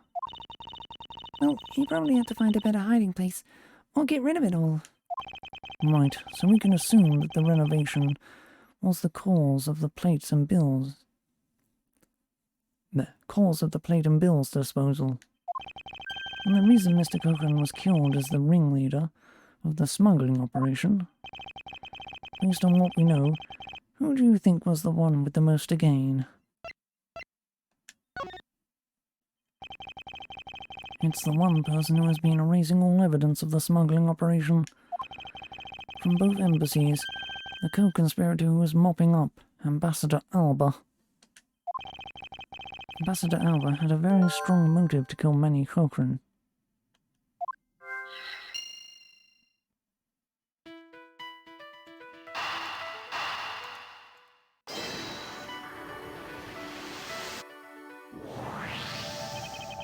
The cause of Ambassador Alba's agitation, the rotten treasure we may find, and the motive for killing Mr. Cochrane. Miss Yu said it herself that she didn't kill anyone tonight. If we were to take her words at face value, then the reason for the ambassador's nervousness can only be one thing. He didn't want us to discover the real circumstances under which Mr. Cochrane was killed. Then, you mean Ambassador Alba is the real killer? But I thought the two of them were friends. Maybe they were, but what if Mr. Cochrane was the one who first betrayed their friendship? Oh, I get it. Wasn't Mr. Cochrane pushing real hard for Mr. Polino to be the ambassador after the reunification? Yes, and that was the real reason why he wanted to steal Alabas Primadec's statue. So, Mr. Cochrane hired Damas II to go steal it for him. But when Ambassador Alba found out what he was up to, he killed Mr. Koken. It is definitely a possibility at this point. Those two really were thinking of no one but themselves.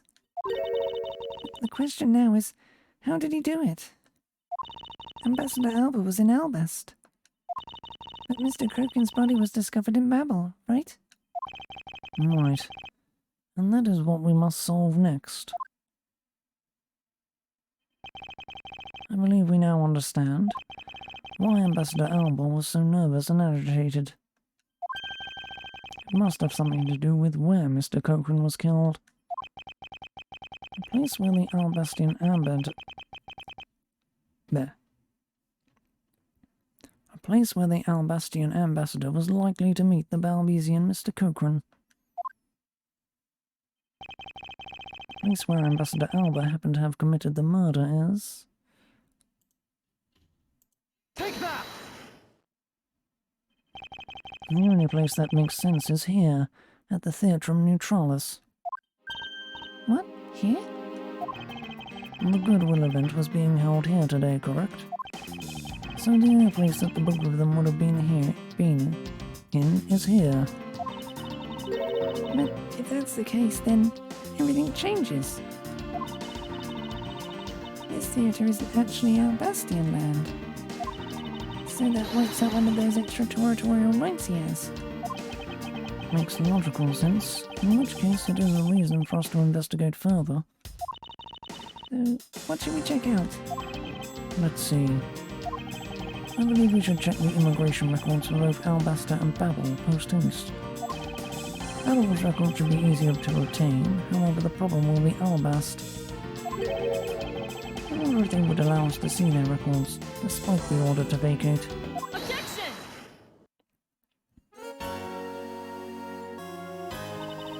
I'm already one step ahead of you, Miles Edgeworth.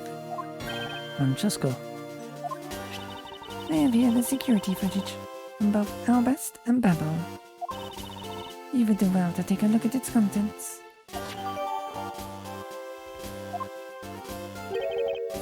you move fast. Although Karma strives to be perfect in every way, it's not in my nature to keep on reiterating like this.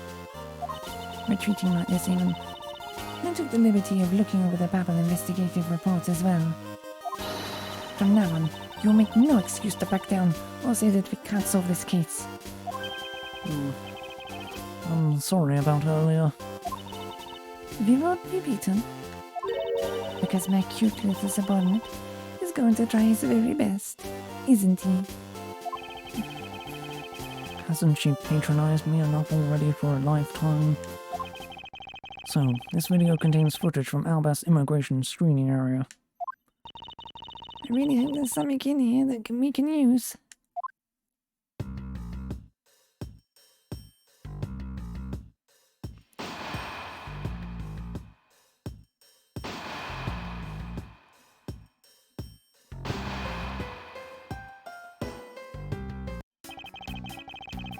Which minute's footage should I examine?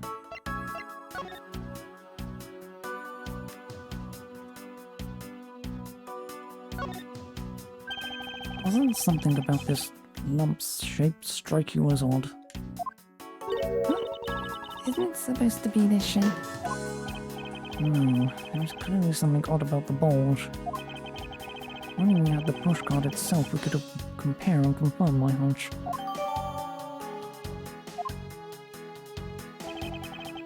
Next, let us check the footage from Babel's security camera. I hope it shows us something good.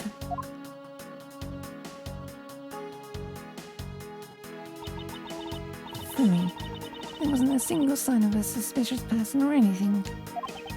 That's right. That, right there, is the contradiction. Did I miss something? You didn't miss anything, because there was nothing to miss. However, what is missing is the image of Mr. Koken entering his own country. But wasn't the body found in Babel? It would appear that the true face of our final puzzle has finally revealed itself.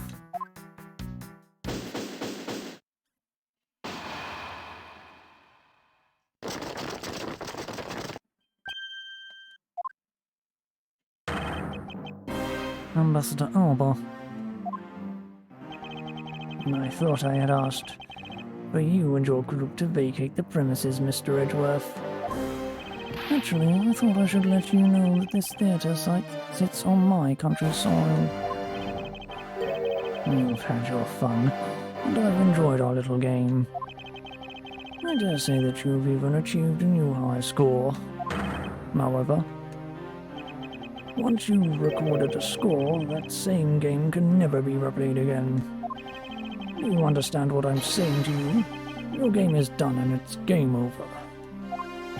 No. Objection!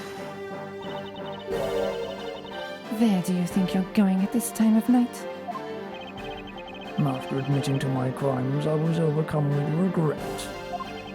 So I'm heading to the airport now to return home. I'm afraid I can't let you do that. There are still too many issues we need to discuss with you. You can't stop me, Mr. Edgeworth, and you know it.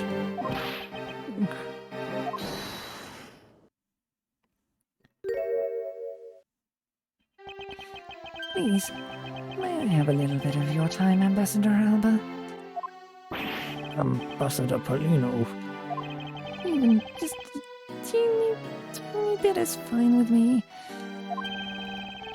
The already strained relationship between our countries is in a precarious situation, you know. Very well, if you insist. I'll play just one more round with them and see what they want. Not that they'll get any further.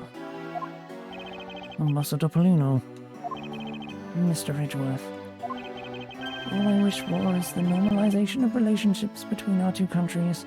There is one person standing in the way of that dream.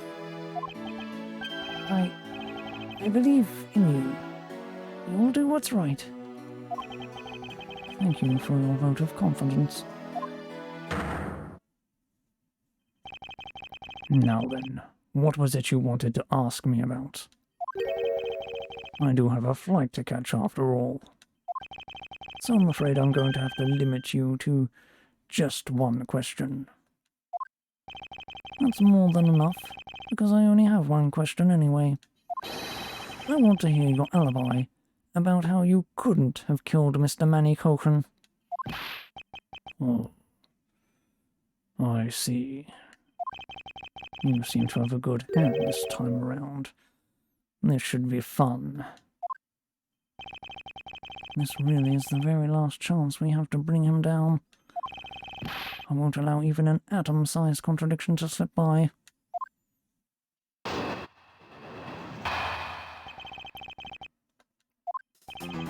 Frankly, I still don't understand why I'm being placed under suspicion here. Under your hypothetical scenario, Mr. Cochran and I were Mr. Cochran and I were fellow smugglers. But to get to the point, I was in Alabas the whole time. So it's simply not possible for me to have killed him in Babel. That is my alibi.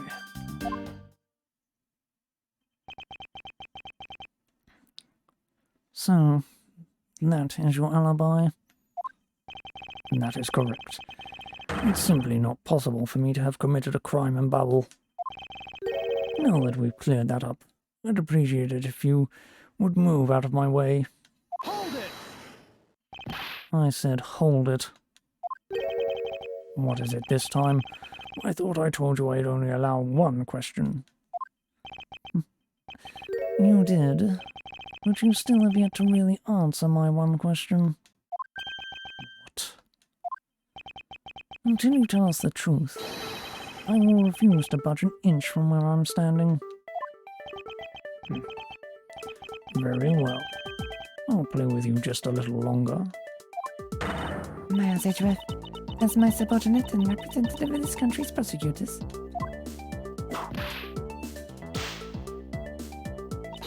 You are forbidden to lose. Of course. That is something I've understood from the start. That guy's the one who ordered my father killed, isn't he? Yes, I believe so. call of the first Yatagarasi was to capture the smuggling ring's leader. My father and Uncle Bad. The legacy will live on. Through me.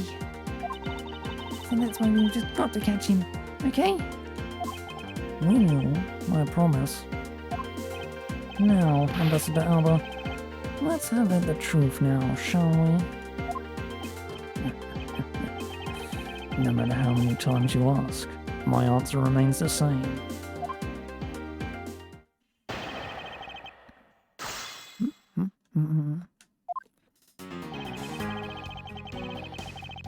God, I hope I can press everything. Hold it!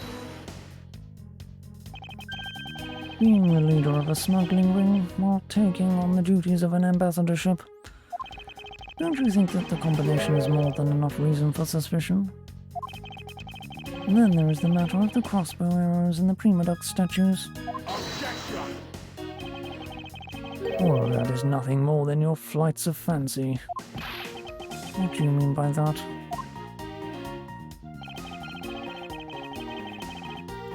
Hold it! It's not a hypothesis. Earlier we proved it to be what happened. Well, let's leave that to one side for now, because it doesn't change the fact that I have no motive. Well, so you really had no reason to kill Mr. Goku?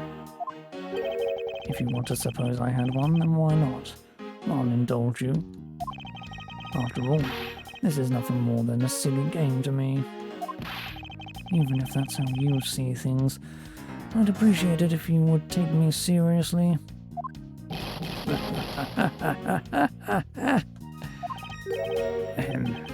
I'm sorry. I suppose you are in a bit of a pickle. Very well. The game is no fun if the playing field isn't level. Therefore, I formally claim that I had no motive to kill. Now let's see you disprove it. How can he stand there looking proud when he knows he's killed another human being? Well, I'm not going to stand by and just watch him get away with his crimes.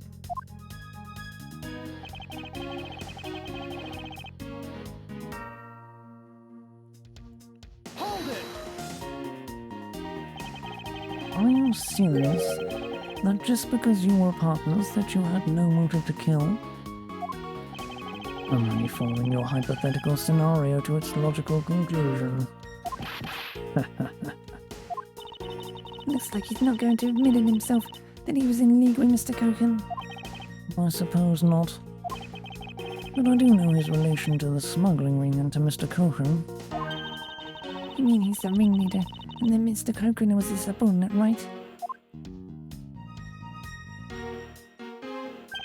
Correct. But I know more than just that. Miss Von Karma, I'm sure you remember the safe in Mr. Koken's office, correct? Yes. The safe had 2 compartments to it, didn't it? Yes. And why do you think those stolen goods were being stored in Mr. Cochran's safe? Could it be because he was trying to cheat Ambassador Alba behind his back? So, Mr. Cochrane didn't turn the goods over, but decided instead to keep them for himself. I suppose that's possible. Seems to me that both men were only concerned with their own wealth and well-being. And that means that maybe they didn't have a trusting relationship after all. What Ambassador Alba had to gain. Maybe that is his motive for killing Mr. Cochrane. What are you people whispering amongst yourselves over there? Oh, I'm sorry to have kept you waiting. Now then, let's continue with your testimony.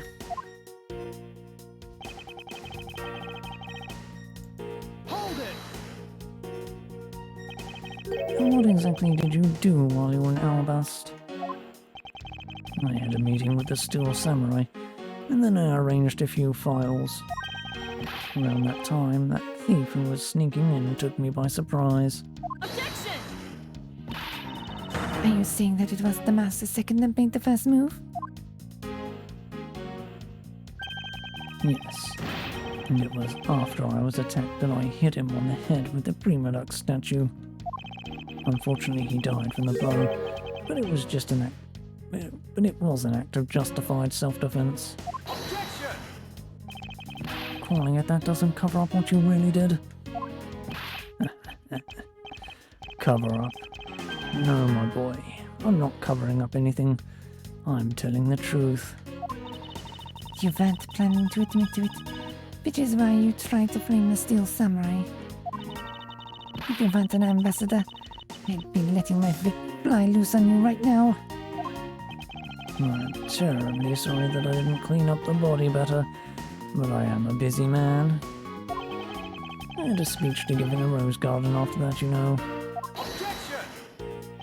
Yet, despite that, you still had time to kill Mr. Cochran, didn't you? Objection!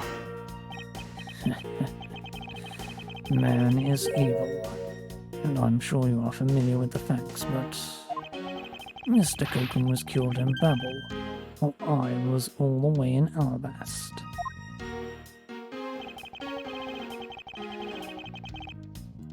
Hold it! You insist that it's not possible for you to kill Mr. Cochran in Babel, and you are correct. I thought you would put up a bit more of a fight, but if you must concede to me, the only thing I am conceding is that it's not possible for you to kill him in Babel.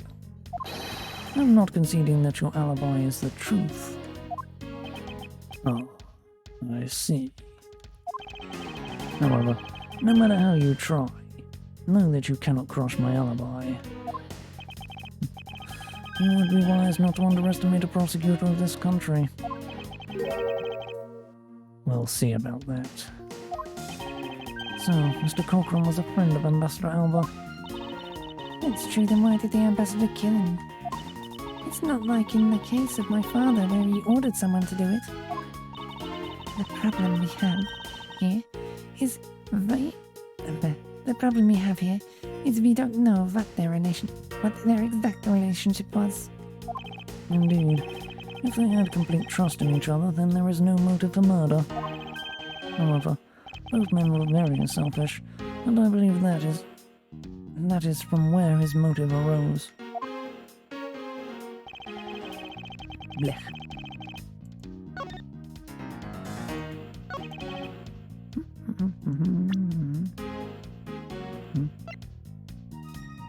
Objection!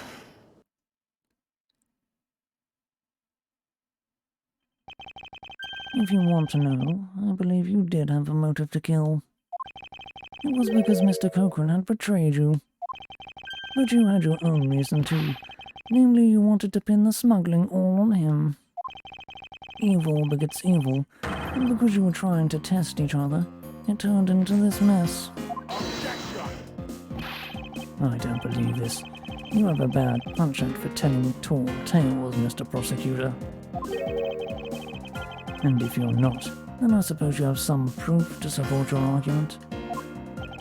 I never use guesswork in moving my case forward. It has been proven that this note was written by Mr. Cochran's hand.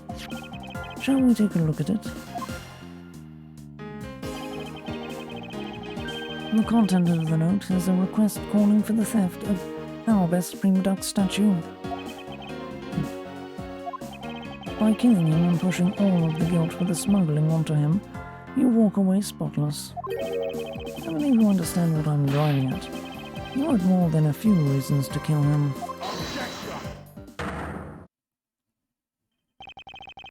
Are you finished with your hypothesizing? Excuse me? Let's suppose I did have a motive. Even so, a motive or thought alone can't kill. Isn't that right? I didn't expect him to resort to playing the semantics game with me. It appears that this is where the real battle will begin. Now then, if you will excuse me. Wait, what? I told you at the very beginning, didn't I? You only get one question. Ugh. Ambassador Alba, if you could please give us just a little bit more of your time. It doesn't matter what kind of man Manny was. He was my subordinate. which is why I would like for us to figure out the real cause of his death. And this is something for Babel to figure out, and something to which I have no relation to. No, he's even turning down a request for Ambassador Polino. I'm very sorry. It seems that now even my voice falls on deaf ears. There is no need for you to apologize, Ambassador Polino. We must find some way to stop him from leaving. Seems there are no further objections. In that case, please allow me to return home.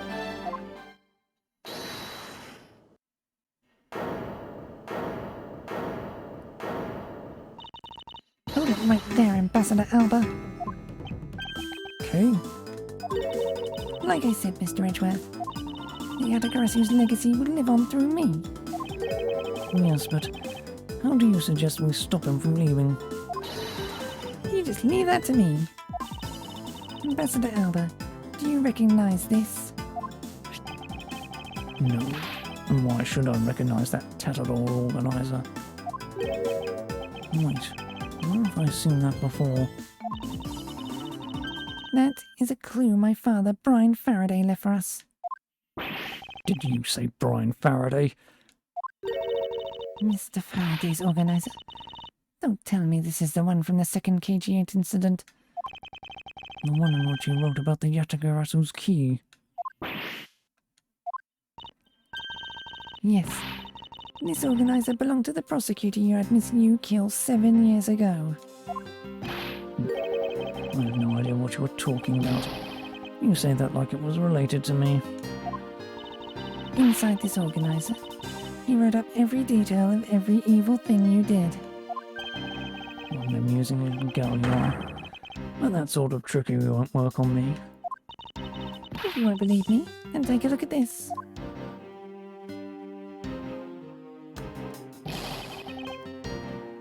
And what is that toy there?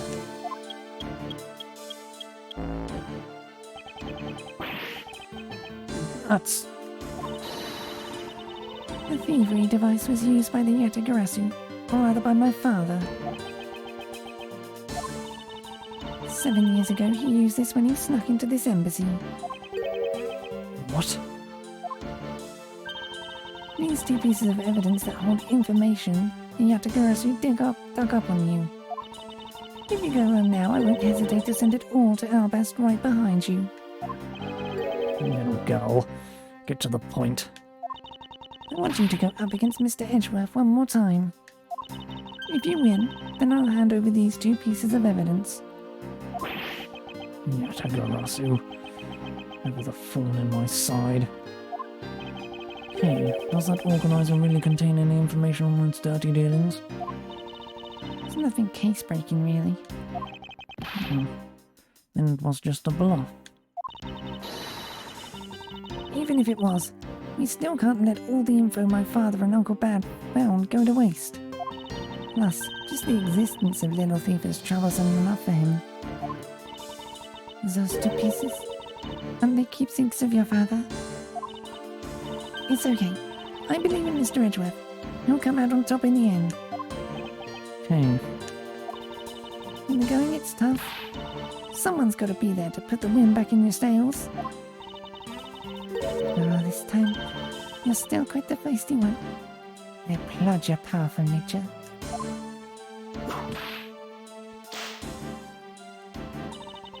I refuse to lose this too.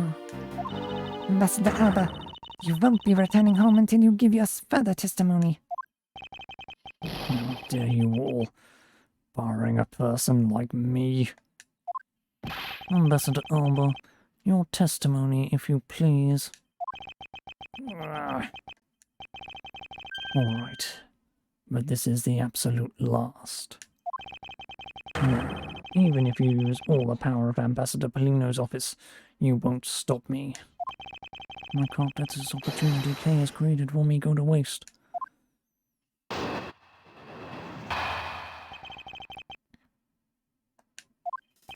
The last time I met with Mr. Koken was here in the Theatre Neutralis. After that, I was in Albus the rest of the time, as I stated earlier. In any case, I did not see Mr. Cochrane again after that. So you see, there is no time span in which I could have killed him. Wouldn't you agree?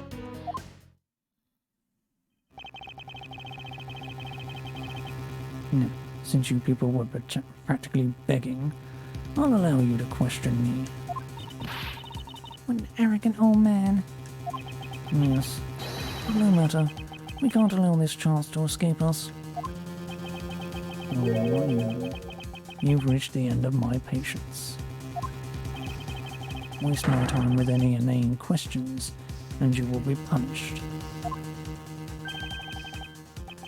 So, any needless pressing or presenting will cost more to our case. In that case, the only thing you can do is present the correct evidence. Understood? Of course. I don't intend to let him intimidate me. I knew Mr. Cochrane was killed before he returned to Babel. In which case, there is only one statement to which I need to present the evidence. No pressing then. Okay.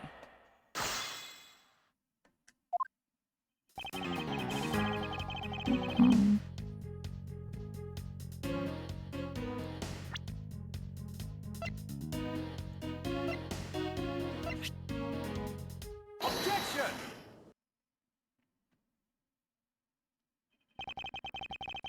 I'd like you to take a look at this picture. It's a rather nice picture, isn't it? It was to commemorate the restoration of relations between our nations. Oh, it's commemorative, all right. One that captures the proof I need to show that it was you who committed the murder. Come again. And this is the knife that killed Mr. Cochrane. I see you recognize it as well. I see you recognize it, as well you should. For it was you who brought it to this theatre. You made it in among the flowers you were to give this to the Steel Samurai. Meaning that you killed Manny Cochrane here, at the theatre.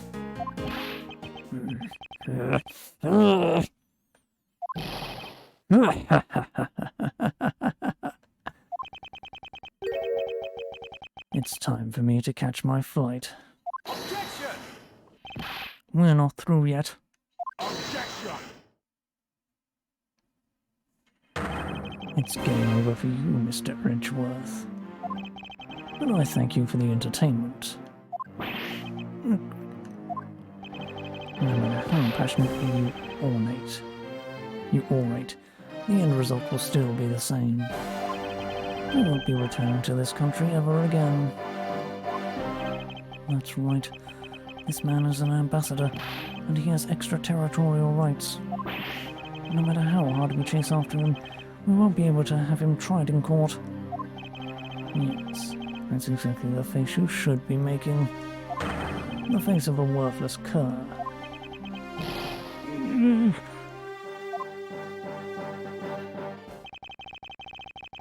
Now then, ladies and gentlemen, I must bid you farewell. Like, the courts, is there no one who can lay a finger on this man? Is this really the end? Not so fast! Agent Lang. Sorry to keep you waiting, Mr. Prosecutor. Get out of my way. My plane is scheduled to take off soon. Sorry, but you're not going anywhere, Mr. Alba. I'm through playing games with you people. You can't touch me. If you do, it would spark an international incident, Agent Lang. Sorry, but no, it wouldn't. What? Hey, Mr. Prosecutor. Good job holding the fort down here until I got back. So, Mr. Alba, your diplomatic immunity is just being revoked. What do you mean, revoked? Spare me this nonsense, and let me through. Not so fast! Langji says, before aiming for the throat, chew the neck shield off first. Interpol headquarters and the imperial household of the Kingdom of Albast. Took a while to get things rolling, but they finally moved on it. The imperial household? You... what have you done? You have been relieved of your duties as ambassador, Mr. Alba. What? What? What? What? Effective today, effective right now. And you have Mr. Prosecutor's videotape to thank for this. The video the attic arrest you protected? You can't be arrested simply because you're an ambassador. In that case, I thought I'd strip you of that title. You underestimated me, a descendant of the founder of the detainment philosophy, Lang Xi. 4,000 years of deeply entranced connections and networks around the world have really paid off.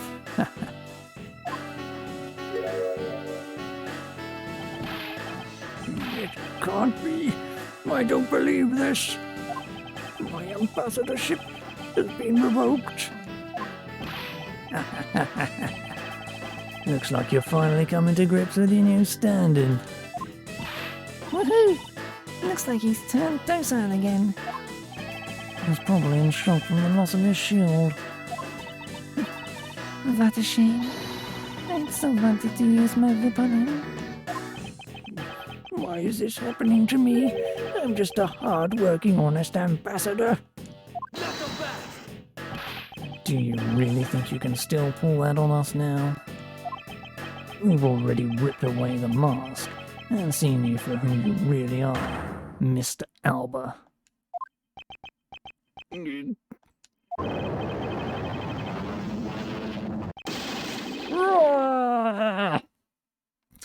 Objection! No, I won't be stopped now. He still intends to fight us.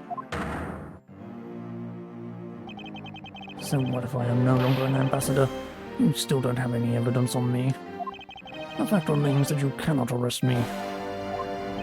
I expect no less from you, the boss of the smuggling ring. Well, the rest is up to you, Mr. Prosecutor. Understood. You say that I killed Mr. Cochran in the theatre. But even if it's true that there was a knife in my bouquet, I left that bouquet in the theatre. So anyone could have taken it out from there and used it, right? Besides, the claim that he was killed here itself is odd. After all, wasn't his body discovered in Babel? Are you claiming that I carried his body all the way over there? Preposterous. Objection! I'll be the one to prove whether it's preposterous or not. Ex-Ambassador Alba, are you ready? Because this is no game. This is war.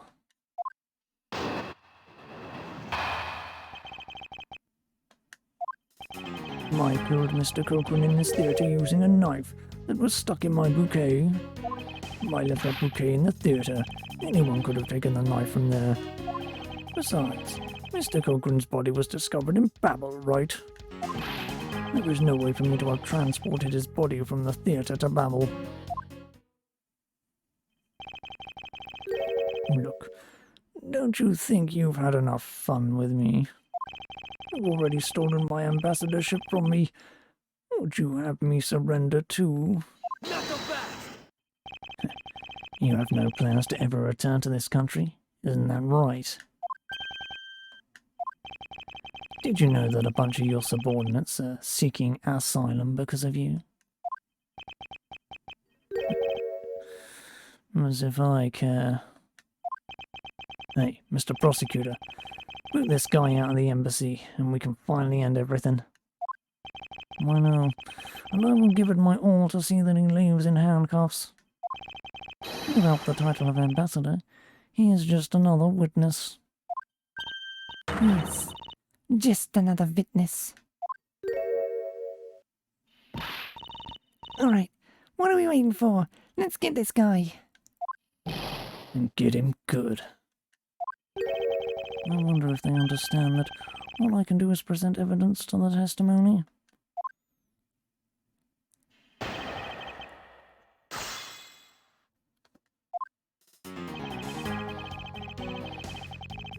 Hold it! That's right, as I explained earlier.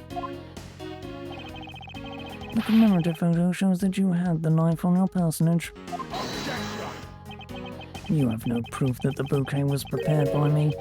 Isn't that right? Excuse me?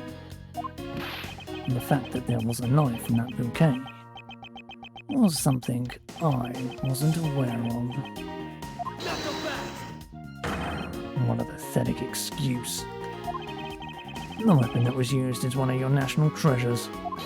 Isn't it exactly something anyone other than you could touch, let alone take? It isn't exactly something anyone other than you could touch, let alone take.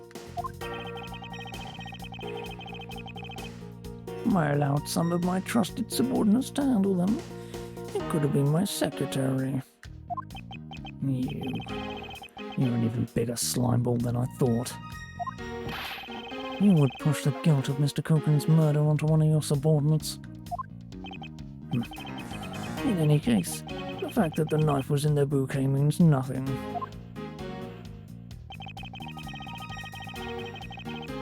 Hold it! You still wish to deny your actions? And you still wish to deny reality and accuse me of murder? What? I'm not in denial. Even though he's not an ambassador anymore, he's still got a real bad attitude. I believe it's because he's no longer an ambassador that he can let himself speak freely. Well, if he's not holding anything back, then neither should I. Wait. For the sake of the case, please refrain from what I think you're about to do. Quite the pair of frightening woman you are. But I digress. Hold it! Even if he was found in Bubble, he was killed somewhere else. Objection! Stop bluffing, because you can't prove what you're claiming. If this were a court-martial in my country, you'd have already been removed from the room. Are you taunting us on purpose? Because I'd be happy to show you my claws. Hold it! Hold on, Agent Lang. Allow me to fight him with my way... in my way, with evidence.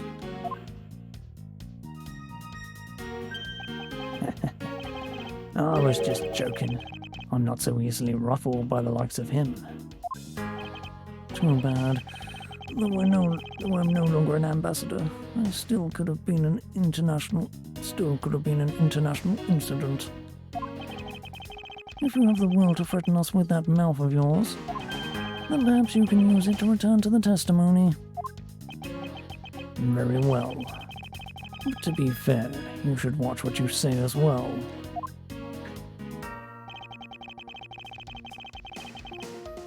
Hold it! Is that really so? You could have easily blackmailed your subordinates to be quiet and then move the body. Objection! That's quite an insult to me and my subordinates, and I'm afraid we can't have that. It's very difficult to enter my embassy, as the guards always conduct a thorough check. If someone so much as makes an unnatural movement, it would arouse their suspicion. Come to think of it, there wasn't anything unnatural about him in the footage.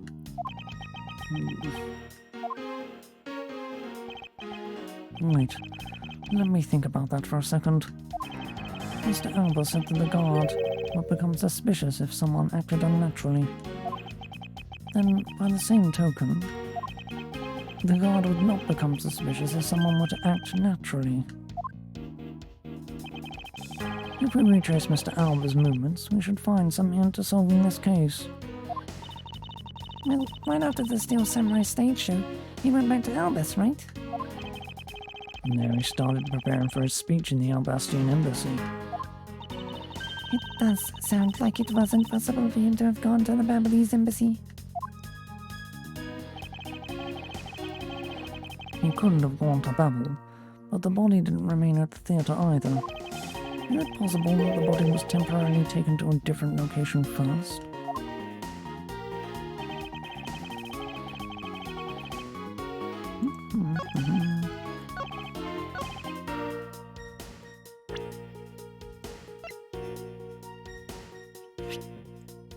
Objection!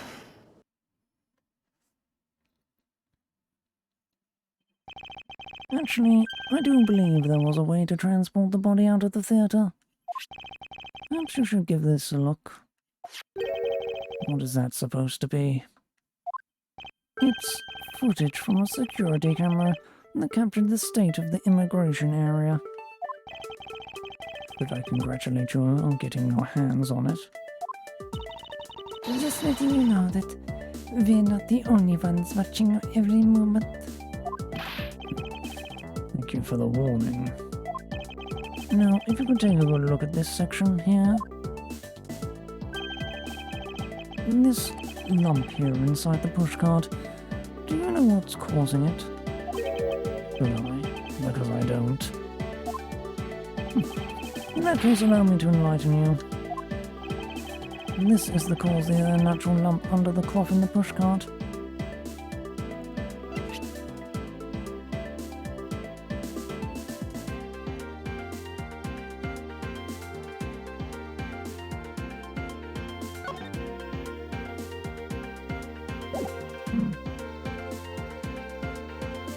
Take that!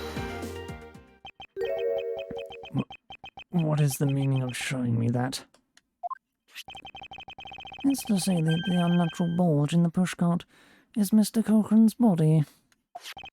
You had the Steel Samurai will his body away from the real crime scene. Oh, what a guess. But I wonder if you have any evidence to support it. I admit that for now it is but a hypothesis. However, if you can't prove it, then I'm afraid I must be on my way. I don't have any more time to play with you people. Sorry I took so long, Mr. Edgeworth, sir. Coming? Detective Gumshoe? Is that the Steel Samurai's pushcart? Yes, sir. I found it in the open-air stage area. So that's where you went. A detective spirit that Pop's left with me, sir. Left with me. I thought I'd follow my gut and go with it, sir. So, Mr. Edgeworth, is this worth anything to the case? Yes. It just might play a major role in solving this case, Detective. But something isn't right. I thought that the entire samurai family was in Albast. Where exactly in the open-air stage area did you find this pushcart? Oh, I found it just lying there at the edge of the stage, sir. Oh. Well, let's leave that for now and examine the inside, Detective. Yes, sir.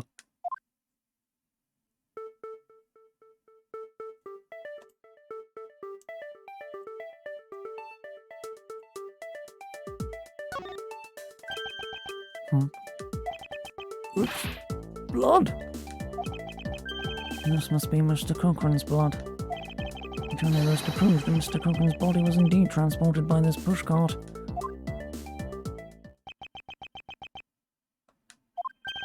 I believe you understand what this means, correct? You killed Mr. Cochrane at this theatre, and then placed his body inside the pushcart. And then you forced the Steel Samurai to unwittingly move the body for you. I forced him to move the body into Albast.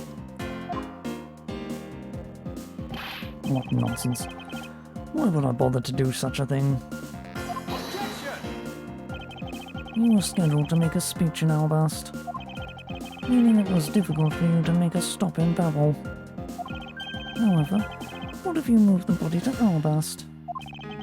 Because it was your embassy, you could keep an eye on it with the keep an eye on it and tamper with the evidence. And then you smuggled it out of Albast. Oh! If I can show you how you moved the body from Albast to Babel, then I win. But you can't. The security between the two countries is incredibly tight. I'll be the one to judge whether I can or cannot prove it. And so I asked you to provide us with testimony regarding your movements after your return to Albast.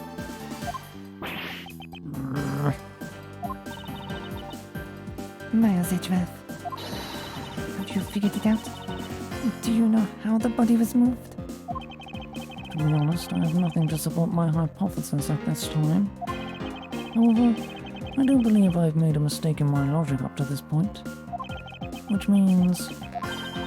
There is no question that can't be answered right. the Primadou statue was smuggled successfully through a brief flight through the air. So why shouldn't there be an answer as to how the body was moved? Which means that there must be a logic flaw somewhere I can exploit.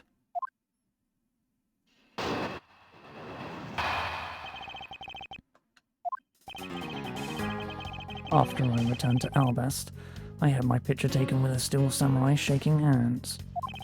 Then, just as I was about to start my speech, the Yatagarasu appeared. I feared for the national treasures, so I raced back to my office. Is that all? Yes, that's all. Objection! It looks like you left out a few things, such as the murder of the Master Second. Furthermore, you left out the part about meeting with me in your office. Those trifling matters, I don't believe I need to speak of them, those things again. Why does it slow down like that? I do so hate to waste time. What? You... Is that every life? Is not every life precious? Do you really need me to answer that for you? Objection! People like you cannot be allowed to wander freely through society. Then you better try hard, because I doubt you'll find a single contradiction. He's really full of himself, isn't he? Yes, he is. How can he be so confident at a time like this? Come, don't be shy. Go ahead and ask whatever you'd like.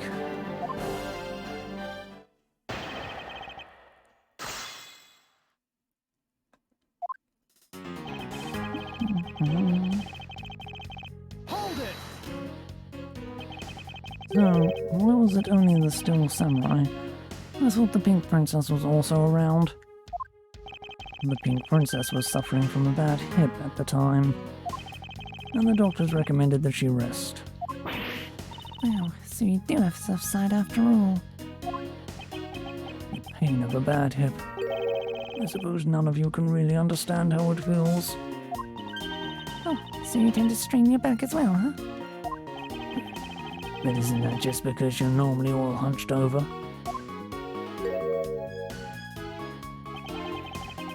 You did need to keep up the act no matter what, I suppose.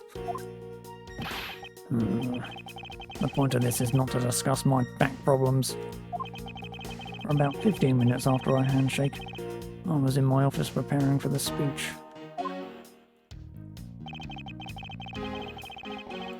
Hold it!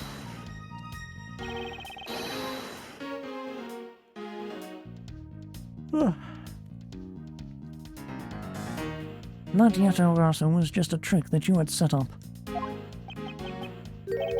Most amusing joke. And how do you propose that I set it up? If you really want to know, I can explain it in detail for you. You arrange the spotlights in the rose garden so that when you were to take the stage, the audience would see the Yatagarasu shadow. Oh, that is an interesting tale. Sadly, it has nothing to do with me. You. What's it going to take for you to fess up to anything? Very well then, let's move on to a different question. After the Yatagarasu appeared, what was the state of the rose garden? Everyone took refuge inside the embassy. I even helped with the effort. But then, once everyone was inside, well... Hold it! And what happened after you returned to your office?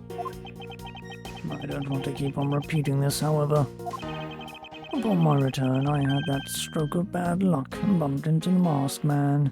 Objection! And I don't want to keep on repeating this either. But his name was Damask II. Who cares what he was called? By the time he got to the Prima Duc statue that he was supposed to steal, it had already been swapped for the fake. Talk about an unlucky man, being bludgeoned to death with a fake statue.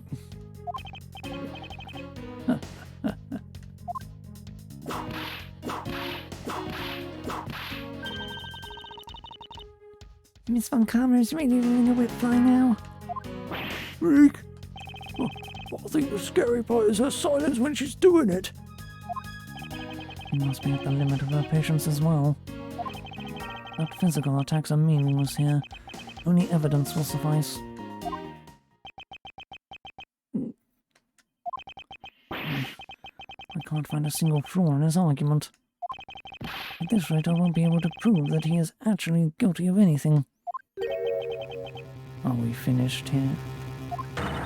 Miles Edgeworth, can you not come up with how the body was moved, the bubble? So, Mr. Edgeworth, You've been after proving so much. You can only get away with it. Is this the end?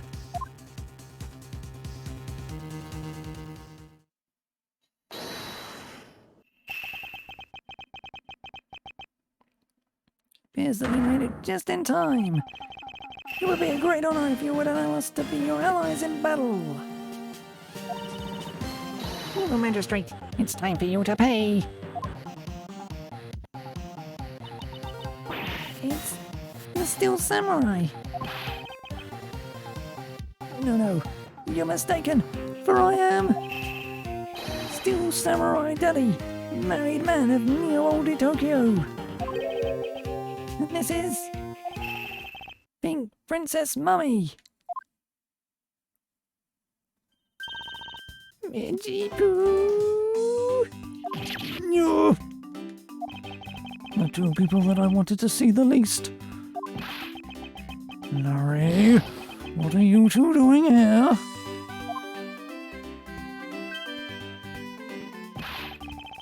Way to show your gratitude, Edgy. We just wanted help. Yeesh. I'm gonna get the bad guy with a single spit. Go away. How can you be so mean to us, Edgy Poo? All three of us came to lend a hand, and this is how you treat us. Well, isn't this grand? And I see they managed to find the Iron Infant. Does that really matter right now? Hey. Is it just me, or is the Iron Infant completely soaked? Oh yeah. I found him in Babel, but he was in the middle of the pool. Wait a second. Larry, go back to what you just said. Oh, it appears that we made it. Not that far back. Something about finding the Iron Infant in Babel. And he found it in a pool. I don't recall there being one in Babel. Oh, that. Well, I was in Albus the whole time. So I have no idea how the Iron Infant wound up in Babel. I thought I'd lost him in the Rose Garden. I guess maybe this cute kid can swim, huh? Wait, what? Larry, You lost the iron infant in the rose garden? Are you sure about that? Yeah, I'm sure. I found him in... Hold it! That's enough, Larry. The iron infant that Larry had lost managed to move between the two countries. Furthermore, the iron infant was found soaked in the middle of a pool. This is what I've been looking for. It's another smuggling route between the countries. The key to the route the iron infant took to travel from Alabaster to Babel is...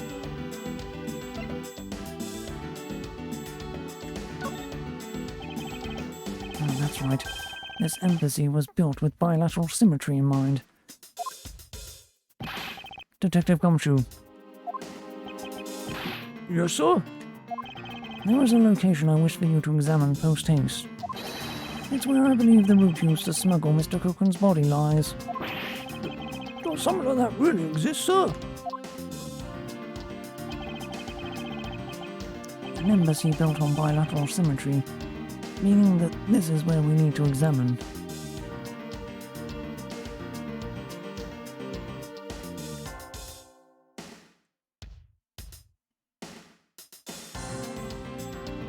Take that! Yes, sir. I'll be back before you know it.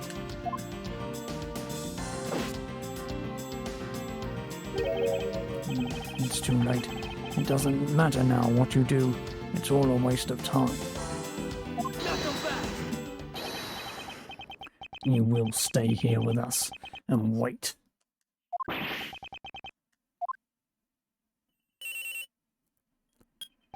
This is Edgeworth. Oh, Mr. Edgeworth, it's here, sir. There is a reservoir here, just like in the rose garden. Just as I suspected. What is it? The two sides of this embassy are mirror images of each other, which means that there is also a pool at the corresponding location on the Balbee side.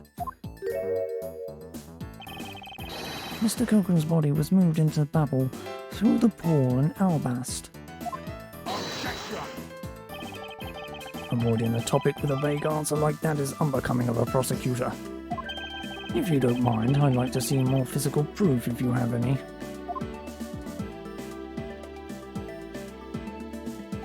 The iron infant is positively soaked in water. Why do you think that is?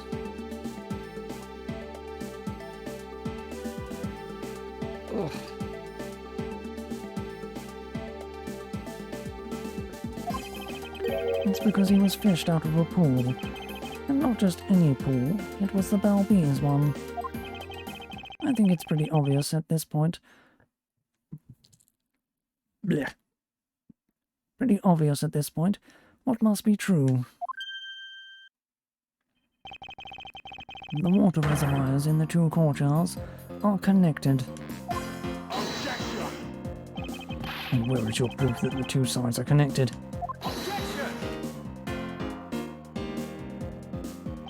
And the proof is right there before your eyes. The half-drowned iron infant.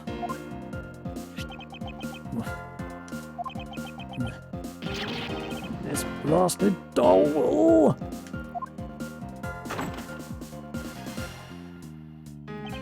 Mr. Edgeworth, I'm back!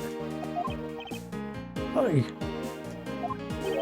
Don't tell me you guys figured everything out without me! We did. Thanks to this hero of Justice's son. Even if he is just a doll, he managed to help foil the villain. Hey, Mr. Prosecutor. Look, I don't want to say this, but it's kind of unlikely that the body just happened to have passed on through to Babel. This guy's a doll and he is small, so I can believe it made it, but he has a point. Yes, that's right. I'm glad someone here understands. Mr. Edgeworth, are you going to next propose that a dead body can swim through a pipe? You see, Mr. Prosecutor, our chase after this man is far from over. Agent Lang. Why is he helping Mr. Alba out now? He's not. He realised a flaw in my argument and is helping to move the logic along. In which case, I should return the favour and find an answer. And another thing. Mr. Cochran's body was found in his office in Babel. So what happened to his body after it was transported to the open-air stage?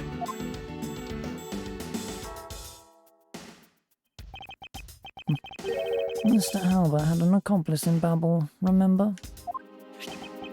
You mean Sheena, right? With her there, you can see how it was possible to move the body up to the office.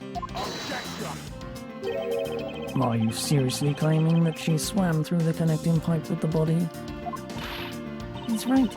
Miss Sheena would drown if she did that. It's hard to imagine that she swam through the connecting pipe. It looks like your hypothesis about how the body was moved is still only half-baked. In the end, it's all just befuddled musings of an accusatory man. Now then, I believe you should give up and allow me passage.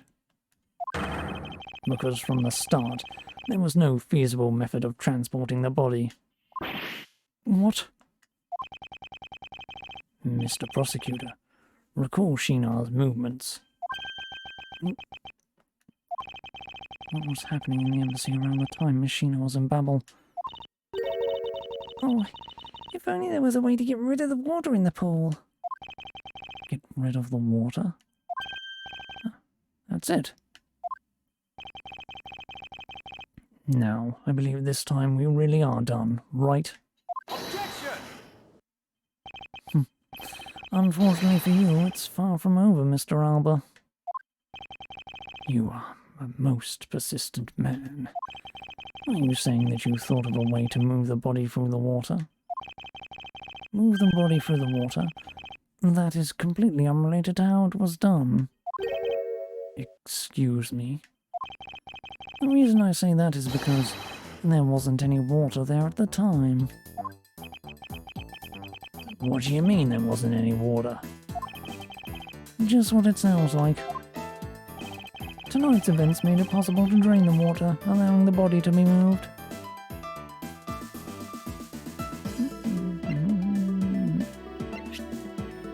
Take that! Tonight, the Yatagarasu set fire to a variety of locations in the Balbali's embassy.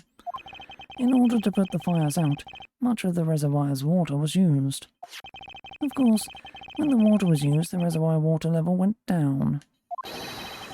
If enough water was drained, the connecting pipe could be used to traverse the border. So what? The water level went down, the reservoirs were connected. Does any of this matter? You can't prove any of this.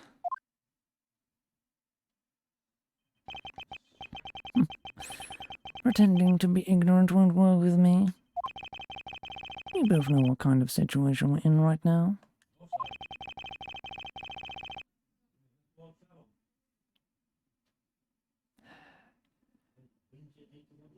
Even in a game, there comes a critical game-changing moment. A moment in which you hit a wall that you must overcome in order to beat the game. I haven't lost yet. I found the route you used to smuggle the body, and that route will lead to your defeat. Not so fast!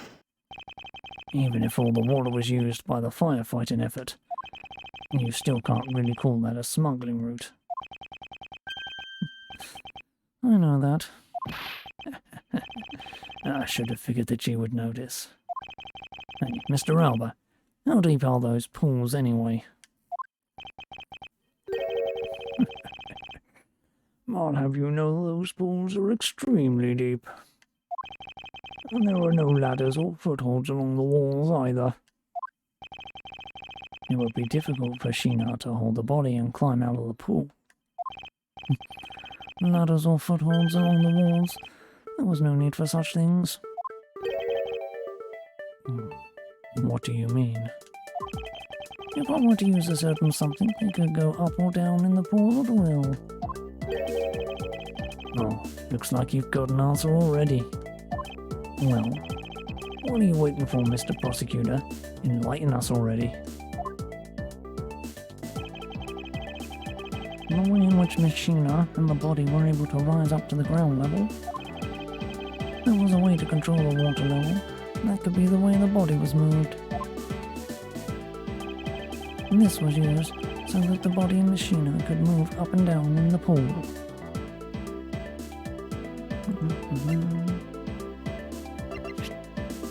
Take that! Mr. Alba used the fountain spouts in a manner of speaking. He used the fountain spouts?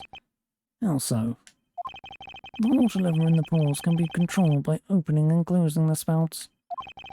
Miss Sheena and the body were lifted upward by their buoyancy in water. The fires on the Balbally side and the firefighting effort. These were set in motion all for the sake of smuggling Mr. Kirkham's body.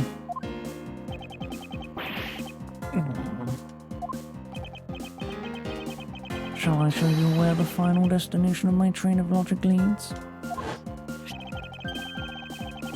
First, Mr. Alba closed the fountain spouts in advance, in preparation of things to come.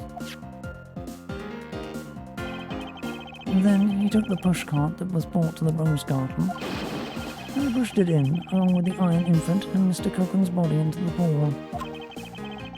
At this time, Miss Sheena was busy, conveniently starting the first fire and barrel.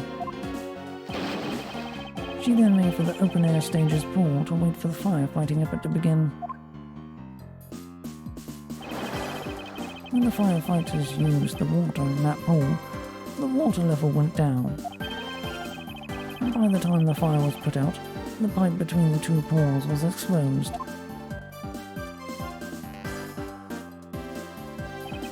This is when she pushed the pushcart from Albast into Babel. Once that was accomplished, Mr. Alba simply opened the fountain spout once more.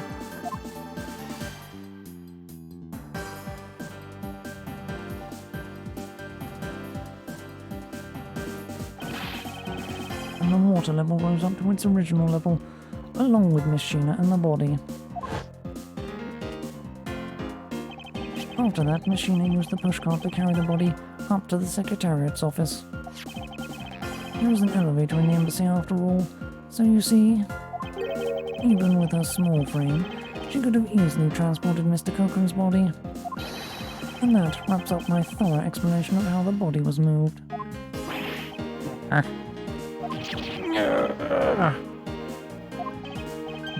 Well, ex-Ambassador Alba, what do you think?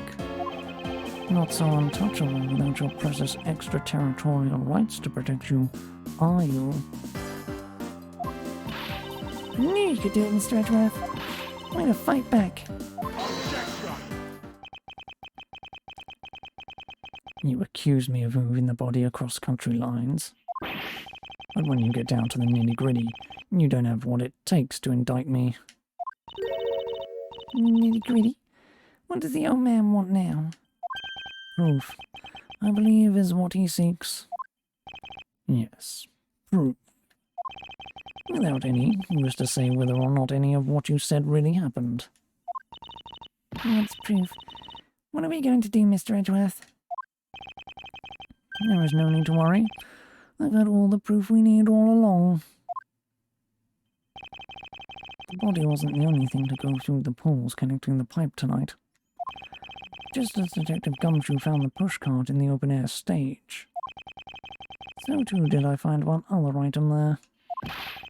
And that piece of evidence is what will prove that the pools were the smuggling route.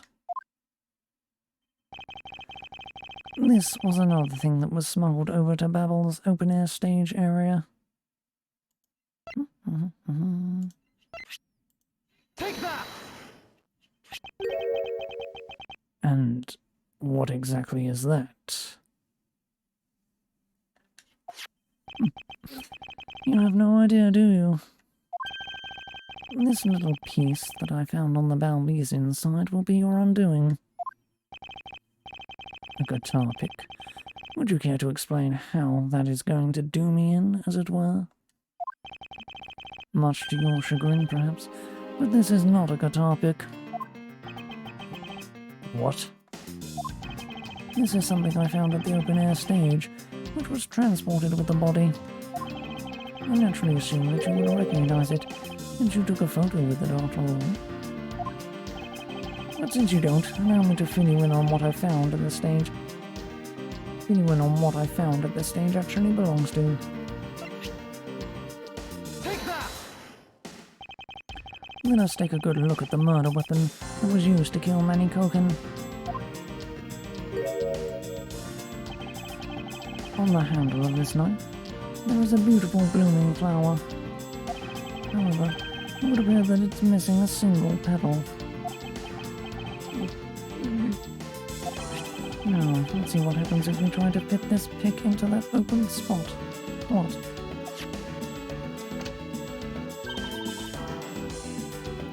It's a perfect fit.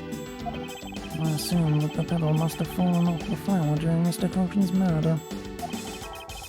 And then it was accidentally placed into the pushcart along with Mr. Cochran's body. Objection!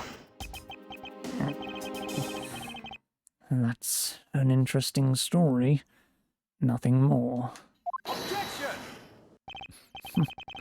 Oh, I assure you it's more than just a story. Because for some odd reason, this flower petal was wet when I found it. It was wet, you say? Yes, and the only place it could have gotten wet from is the open-air stages pool. Now I ask you, how did a part of the weapon which was smuggled into the theatre wind up in the open-air stage area on the Bowery side of the embassy? I don't think I need to waste any words explaining this, as this petal explains it all for me. It proves that someone went from the Rose Gardens pool on through into Babel. Impossible!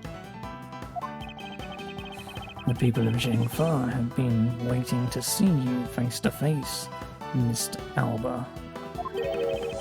I'll tell everyone back home we'll be there soon.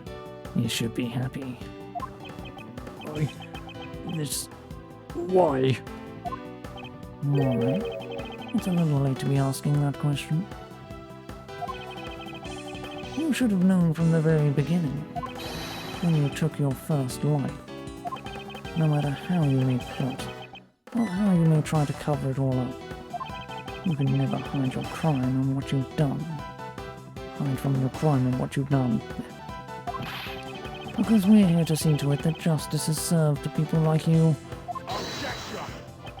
You can't call what you've given a perfect argument. You know, I don't think this guy is going to ever admit to his wrongdoings, Mr. Edgeworth. Because he values himself above all else. People who can't be negotiated with, or people who refuse to admit when they've lost. I don't believe those kinds of people really exist, because everyone breaks eventually. Alright. In that case, I have no choice but to use all of the evidence I have. I'll use it all until he breaks under the weight of his crimes. Mr. Alba, I request that you testify once more. This really will be the end of the line.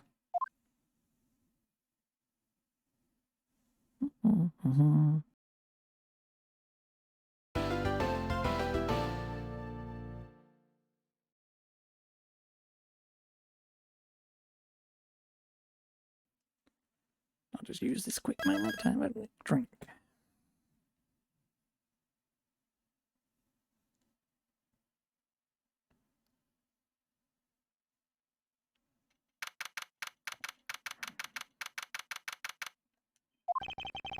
Mr. Alba, I request that you testify once more. As if there is anything else for me to testify about. I still have yet to fully prove that it was Mr. Alba who murdered Mr. Cochran. Well, I would like to hear about your movements before the murder occurred. I wonder if you could tell us about what you did here at the Theatrum Neutralis. Very well. I suppose I could tell you about that. Because about all I did was watch the Steel Samurai stage show. Elaborating on even that alone is good enough for me. The only way for me to place this man under arrest is to pinpoint the exact location of where the murder took place, and that is the key to this investigation.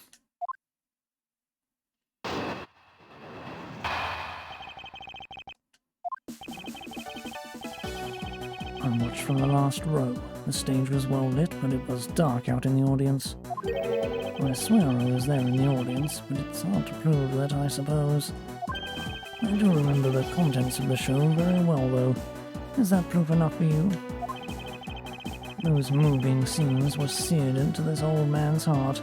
I'll never forget them. So, you were in the theatre proper watching the show then? Watching the Steel Samurai stage show, were you? Of course I was. I have a great fondness for the Steel Samurai.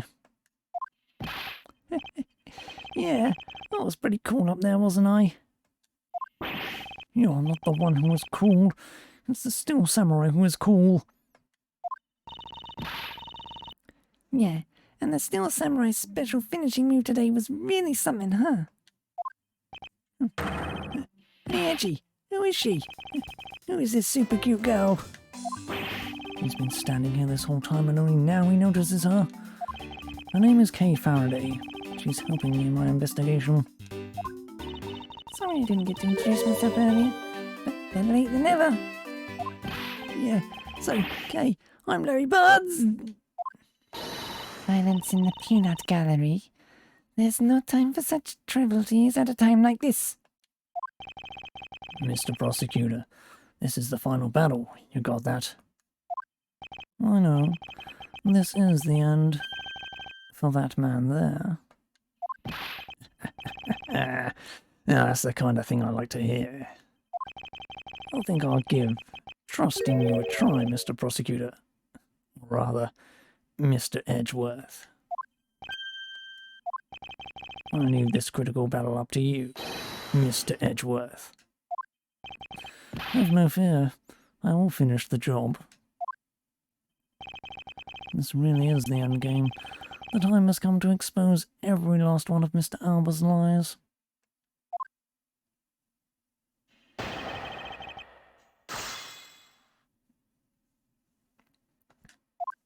Hold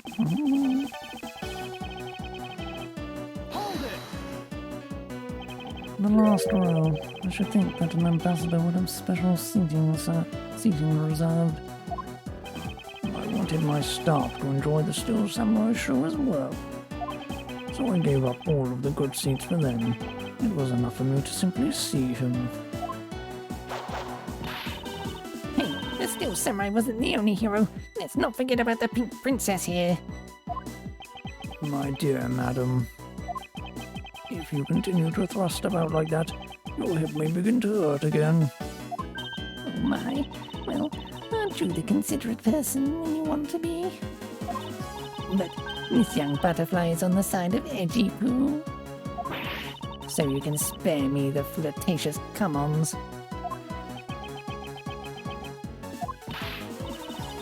Oh, he's completely frozen. In frustration, perhaps. I dare say she can be one rather trying opponent. In any case, Mr. Alba, can you actually prove to us that you were watching the show?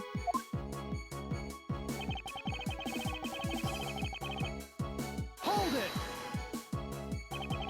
Are you admitting then that you have no way of proving to us that you were watching? Objection! Quite. You buzz in my ear like a pesky little fly. If you don't wish to listen quietly until the end of what I have to say, then perhaps you should pack up and get out of my way. I see that you're willing to be a bit more receptive now. Well, it's true that it made me difficult to prove that I was out in the audience.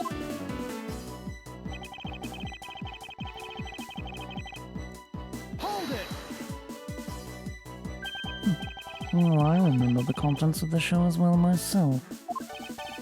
That's nice. That's nice.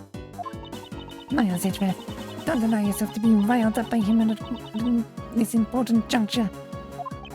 I wasn't planning to let him. Well, you ask me. I think I'm the biggest steel samurai expert around here. And didn't you think the climactic scene of today's show was just totally awesome? Yes, I remember that well. And that spectacular special move. The way you delivered the final blow against the evil magistrate. Only submarine jab. Oh, that scene will live on in my heart forever. Is that how it went? Oh, I totally forgot about that. How can you forget your own special move? It's the special attack that Steel Samurai uses when he's using the Samurai Spear. Yes, and today was the first time they showed it off, was it not? If I hadn't watched the show, then how could I answer you with the name of the move? I suppose you are correct. But if you could, please elaborate on this point for me. One of the scenes was of his never-before-seen early summer rain jab move. Hold it! Wasn't. Early Summer Rain Jab was a move that was to be unveiled today. And because I saw that brand new special move, I believe it confirms my alibi. That's sad. The only way he's got to protect himself is that he watched the Steel Samurai. I guess this guy really has nothing else left. Yes, and to avoid arrest, you can bet he'll say or do anything. But with all of us here, there's no way. There will be no escape for him. Yeah, we'll find a way to bring him to justice. Now then, let us continue with your testimony, Mr. Alba. Very well. The Steel Samurai's special move and the various other scenes.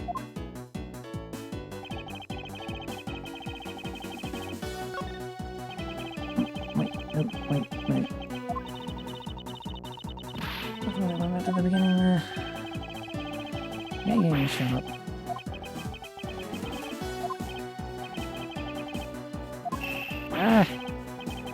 Why did it go on for so long? Yeah, shut up and just fucking get back to the testimony. Fucking hell.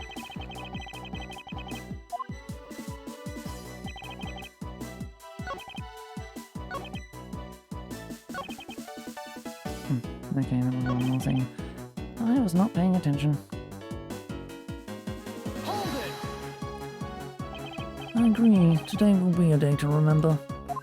Especially when we finally make you pay for all the wrongs you've committed. What? Hey, that's what the Steel Samurai says when he defeats the evil magistrate. Actually, that line was just something I ad-libbed. You may act all surprised, but naturally, you remember this line, don't you? Of course I do. I just now understand how the evil magistrate felt, that's all. Then allow me to make you identify with the evil magistrate some more. That makes you the Steel Samurai, huh? Well, if you had to complete the analogy, I suppose then yes. And I do believe it's about time to bring the curtains down on this with a bang. Kay and myself were also in the audience of the Steel Samurai stage show. He's got nothing on the German ninja, but he was still cool enough, I guess. Wasn't my brand new special finishing move totally rad? No, don't tell me. It was you who thought up the special move? Yep. Now what was it again? Extremely silly regen jab? Was that it? No, wait, it was... Stubbly breaking chop. That doesn't sound quite right either. How can you forget a move you came up with? One piece to Mr. Alba's alibi is that he was watching the Steel Samurai show. However, if he was busy killing Mr. Cochran, he should not have been... should have had the time to do so.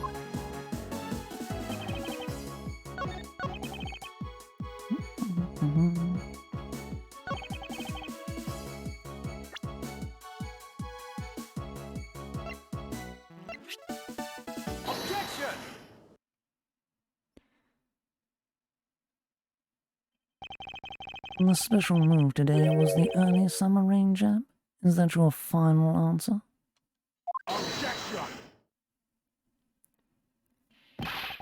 You little irritating gnat. Do you think you can trip me up by asking the same question over and over? That was not my intention. Your testimony is more than sufficient. However, I believe it would be wise for you to take a look at this. The samurai sphere. What about it? This spear actually never made it on stage today.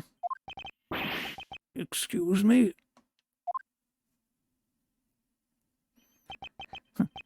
Unfortunately for you, tonight's still samurai happened to be a goof of a young man with an abundance of useless hot-bloodedness.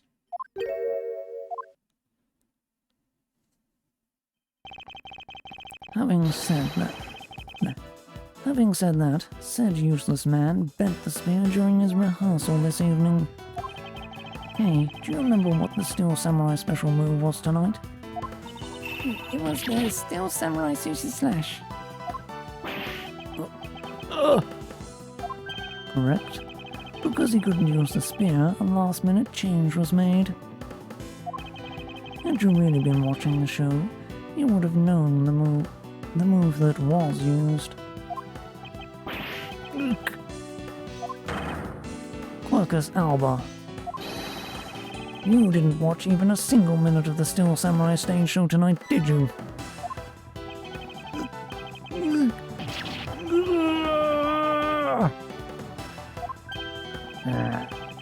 So if he wasn't watching the show tonight.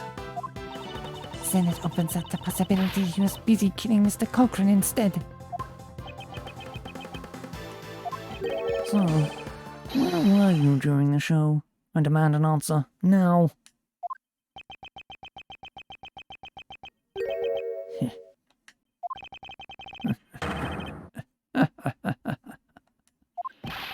Just what is so funny? You're so sloppy. And so are your conclusions. I still insist that I watch the show, or most of it in any case. What do you mean by most of it?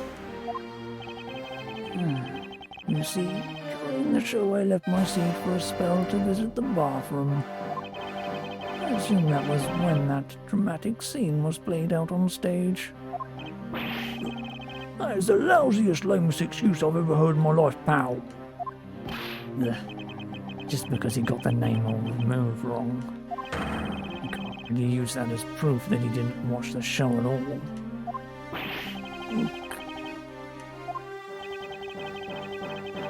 As a fan of the Steel Samurai, I'd wanted to watch the entire show. Honest.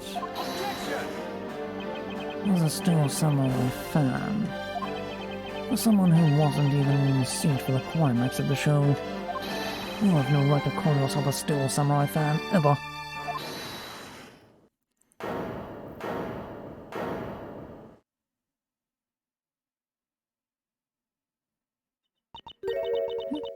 Who was that just now? It would be I, young lady. Larry, what are you doing interrupting me like that? Like that? Gee, just hold on for a second, I beg. You may never accept this old man as a Steel Samurai fan, but I totally think he's a Steel Samurai. Steel Samurai. Ugh, that's a terrible word to use. What is a Steel Samurai, pal? I believe he meant to say Steel Samurai Maniac. Yeah, and trust me, I know a real fan when I see one, because I'm the Steel Samurai. I will never acknowledge you as the true Steel Samurai. What are you getting so worked up over, Mr. Edgeworth?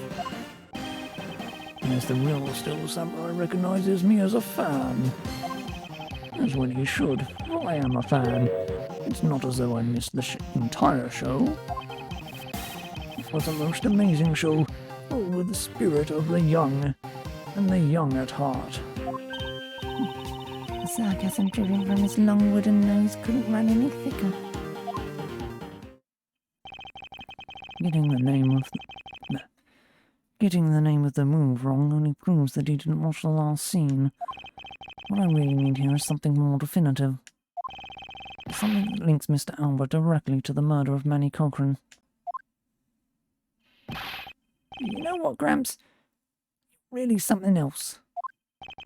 I wanted to receive such praise from the Steel Samurai. What is it for? Well, I was just wondering how you found out about the early summer rain jab. That move is a bit of a secret that only a small portion of the staff know about. Wait, it was a secret? Larry, wait, what did you just say? Did I say something stupid again?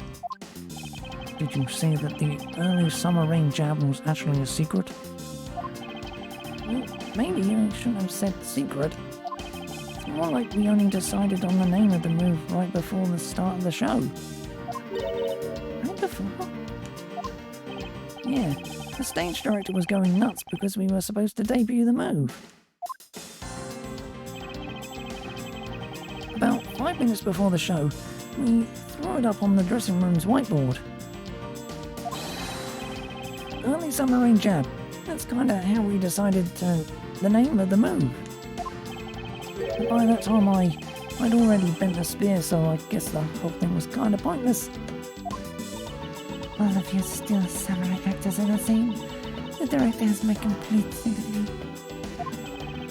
So basically, because we changed the move to the sushi smash, we kinda pretended that the early summer rain jab didn't exist at all. I mean, it'd be bad if someone found out we changed the move, so we made it a secret.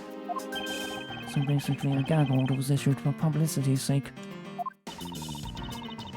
It almost makes the early summer rain jab sound like a lost art. Yeah, which is why I think most of the staff haven't even heard of the move. Hold those lips of yours still. What the heck, old man? I've done nothing I've done nothing but listen, and from what I can tell, it's all very unrelated to the case. It's also very tedious and a pointless exercise in wasting time, much like a kid show. Mr. Alba, I believe the one who should be quiet now is you. How dare you? I suspect that you've already noticed exactly what the very severe implications are in this man's testimony. So now you're trying to bully me, huh? There are no implications to be read into a behind-the-scenes story of a kid show. Don't even think about trying to slither your way out of this, Quercus Alba. You're the one who said it yourself. The name of the move was Early Summer Rain Jab. But that name was only decided upon right before the show was about to start. So, just what are you driving at? That the name of the move you told us was never used in the show or said aloud. Now then, would you care to tell us about how you found out the name of that move? Because I can only think of one way you could have known. Quercus Alba, this is the only way you could have known the name of the special move. You knew the name because you saw it. You saw it on the dressing room's whiteboard. The staff members who knew were keeping it a secret. So you couldn't have simply gone up to a staff member and asked. Which means that the only other option left is that you saw it on the whiteboard. And that means Mr. Albert was in the waiting room at some point, right? But what's the big deal, sir? I don't see what that means. There is another piece of evidence that has a great deal to do with the dressing room. So we can't afford to let this slide. This is related to both the dressing room and to Mr. Cochran's murder.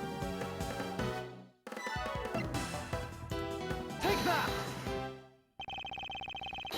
The pushcart that was used to move the body was right there in the dressing room. During the show, the pushcart awaited its turn to be pushed on stage in the dressing room. and it was finally pushed there, along with the Iron Infant, in the last scene of the show. And then, right after the show ended, it went into Albest along with the Steel Samurai. Which means that the only time the killer could have placed the body inside the pushcart was when the pushcart was in the dressing room backstage. So basically, the killer has to be someone who visited the dressing room during the show. Precisely. Oh, but wait. What if, and this is just a what if the murder didn't take place in the dressing room? What do you mean, Kay? I have to admit, she brings up a valid possibility. During the show, the dressing room was supposed to be devoid of people. Anyone going into the private dressing room would stand out like a sore thumb. Despite that, the killer still managed to move the body with the pushcart. Correct. And if it is because of the setup, the theatre's dressing room, that it would be the ideal location for the murder of Manny Cochran.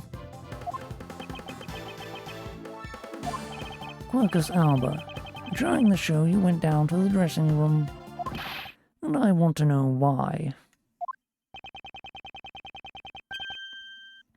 Yes. Yes, I was there. I went into the dressing room. I knew it! I'm placing you under arrest right now, pal. You got that? Arrest! Objection! Not so fast. What is it now? Don't I deserve a chance to explain myself? Explain? What is there to explain? I believe I told you earlier that I went to the bathroom when I got lost when I did. Well, I got lost when I did. I wanted to ask for directions, but when I opened the dressing room door, no one was inside. And that's when I saw the name of the move on the whiteboard. You still trying to get out of this? Do you really think you can get away at this point? Mr. Edgeworth, isn't there anything you can do to stop him? I don't have enough evidence on hand to do anything. I don't have the airtight evidence I need to put this man away for good. But if that's what I need, then perhaps... Agent Lang, I believe an investigation of the dressing room in question is in order. It's possible that we may find new evidence there. Yeah, if Mr. Edgeworth pokes around in there, I'm sure I'll find some new facts, pal. Oh, and if we use Little Thief, we may even learn something from a recreation. Knuckle back! You don't need to do any of that. What? Wolfie? How could you? I'm not saying this to be mean. It's just that we've already searched there. My men really are something else. And they found nothing. There's only one thing I can say to you, sis. And it's that they found nothing. That's it. I guess you're right. If they had found something, they would have reported it to us. They couldn't find anything because there was nothing there to find. If there is no info to feed into Little Thief, then I can't do much to help either. Was this the end? The murder took place in this theatre, which is not protected under extraterritorial rights. And the fact that it was Mr. Alba himself who committed the murder. If I can't prove both statements to be true, Mr. Alba walks away a free man. Is there no other course of action left to us? It would appear that your hand of cards has turned out to be a bust. Now, if you will excuse me, because of you people I missed my flight. Now I must make haste to arrange for a new one.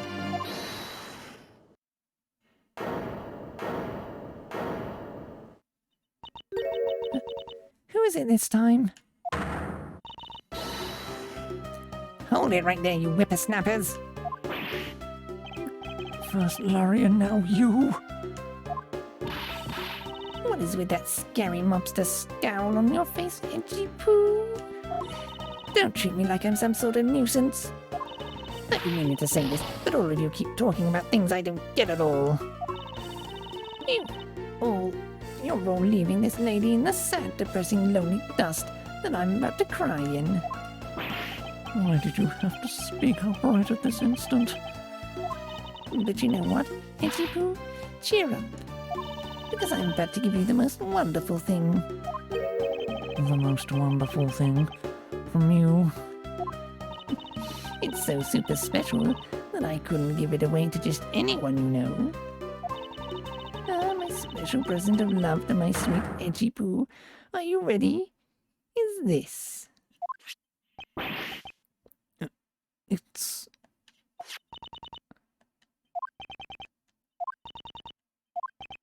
It's a box of those samurai dogs, right? Yes. Oh, Edgy Poo. Here, go on and eat one. You'll feel as right as rain.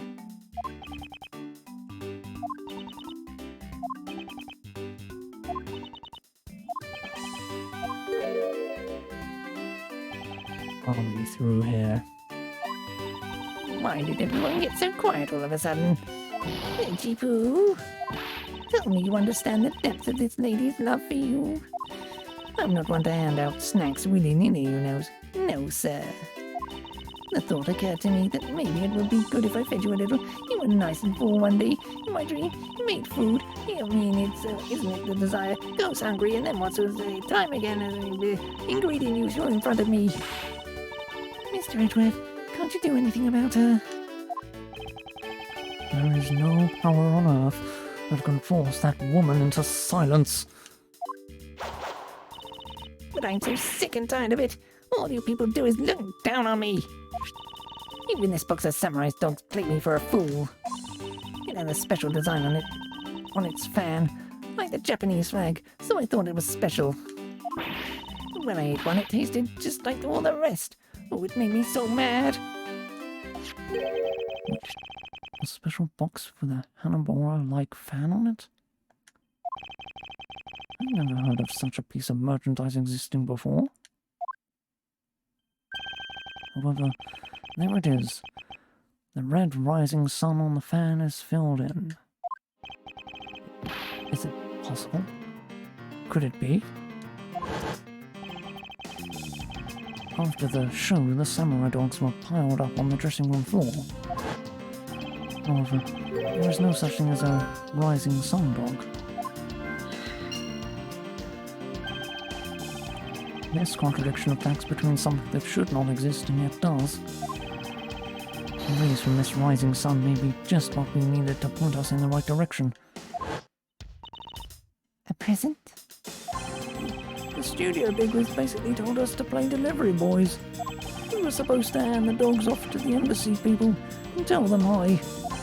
I had to pile them on the pushcart just to move them all.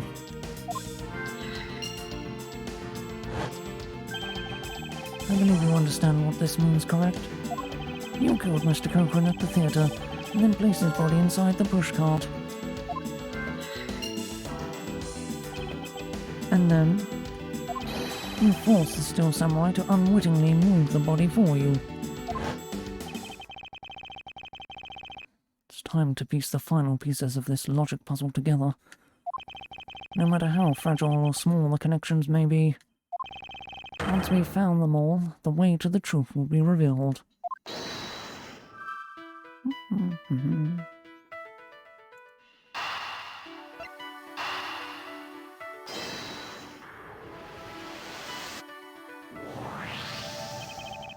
The killer used the pushcart to transport the body, which means that they had to remove the samurai dogs from within first. Therefore, the samurai dogs that were piled up on the dressing room floor were most likely taken out of the pushcart by the killer.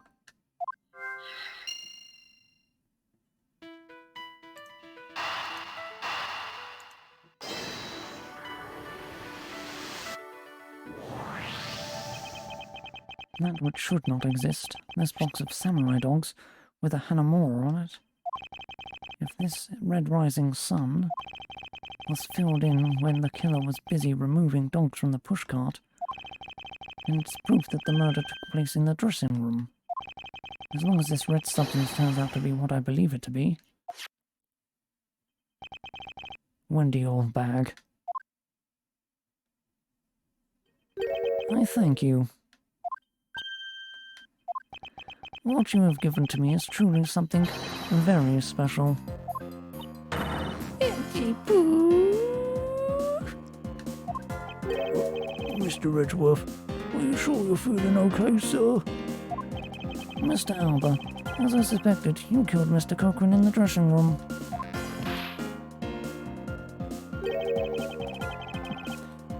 How many times must I listen to you repeat yourself? Haven't you figured it out yet? Your words are meaningless, worthless, and powerless. The only way I'm going to continue to cooperate is with some definitive evidence. That arrogance, that self-confidence. You believe that you've erased every piece of evidence that could incriminate you. However, there remains one piece here, and it is what will put you away for good. You're bluffing. Oh, hey, Mr. Prosecutor. Sounds like you finally found them. You finally found the fangs we need to go after this guy's jugular. So tell us, what about the box of samurai dogs is going to put the old man away? The trace evidence that will bring him down? Why, it's here, of course.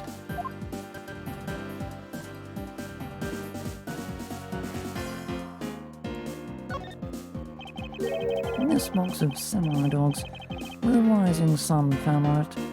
This should have never existed. Should never have existed. So I want you all to take a good look at this red spot. It's a single drop of blood. Huh? What? You say? Agent Lang, I'd like this blood analysed post-haste. I've got to admit, I'm a bit surprised. I can't believe we found blood in a place like this. Hey you, get this down to the lab, pronto. Why was there blood on that box to begin with? If we think about the flow of the crime, I think the reason will become obvious. Mary, you said that you transported the samurai dogs with the pushcart, correct? Yeah. You have a great memory, Edgy. That pushcart was a bit too big for my son. You know what I mean? So to make sure everyone could see him, I had to pile some stuff in. I figured the samurai dogs were there, so I used them to fill up the cart. If what Larry says is true, then what were the boxes doing on the floor? Ah, I see. The killer took them out in order to place the body in the pushcart. Exactly. And that is when I believe the victim's blood found its way onto that box. But when my men investigated that room, not a single box of samurai dogs was in there. Because embassy staff members had already confiscated them. Yes, no doubt to hide the evidence of the murder. It's a good thing Miss Oldbag managed to steal that one box before they got to them, huh? Looks like Miss Oldbag also managed to put this great thief to shame. What a scandalous way of putting that. I didn't steal. I received it from myself. Quirkers, Alba. I'd say this was one very fatal oversight on your part.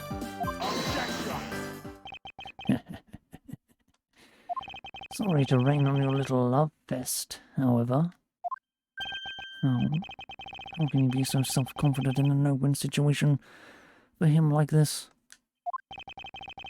Even if that blood turns out to belong to Mr. Cochrane, then what? Hey, so Mr. Edgeworth, it sounds like he's not ready to call it quits yet, huh? The sole piece of evidence that was left at the scene of the crime. That alone has shed light on a new fact. At the very least, we now have proof that the murder occurred in the dressing room. And you say that like it means something. Huh? Excuse me, sirs.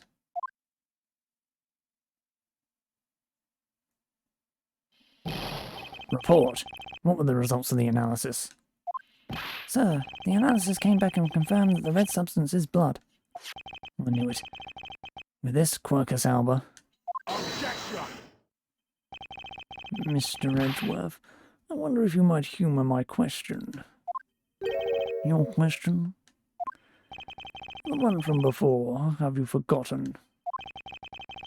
Even if that is Mr. Cochrane's blood, what difference would it make? Knuckle fast! Like we already told you, it proves that the crime scene was that dressing room. Objection! But it doesn't prove that I'm the killer, does it? And that's... He has a very good point. The blood on that box doesn't prove that Mr. Alba is the killer. Then, this evidence, it's meaningless. Can't be.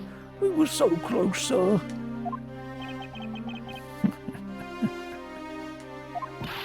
I'm gonna smack that smug look off his face. Come on, there's gotta be something we can do. We finally found a solid piece of evidence. There must be something I can dispose with it.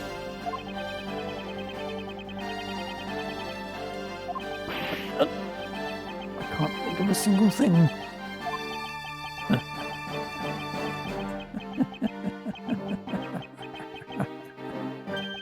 Now, if you'll excuse me, I'll be on my way.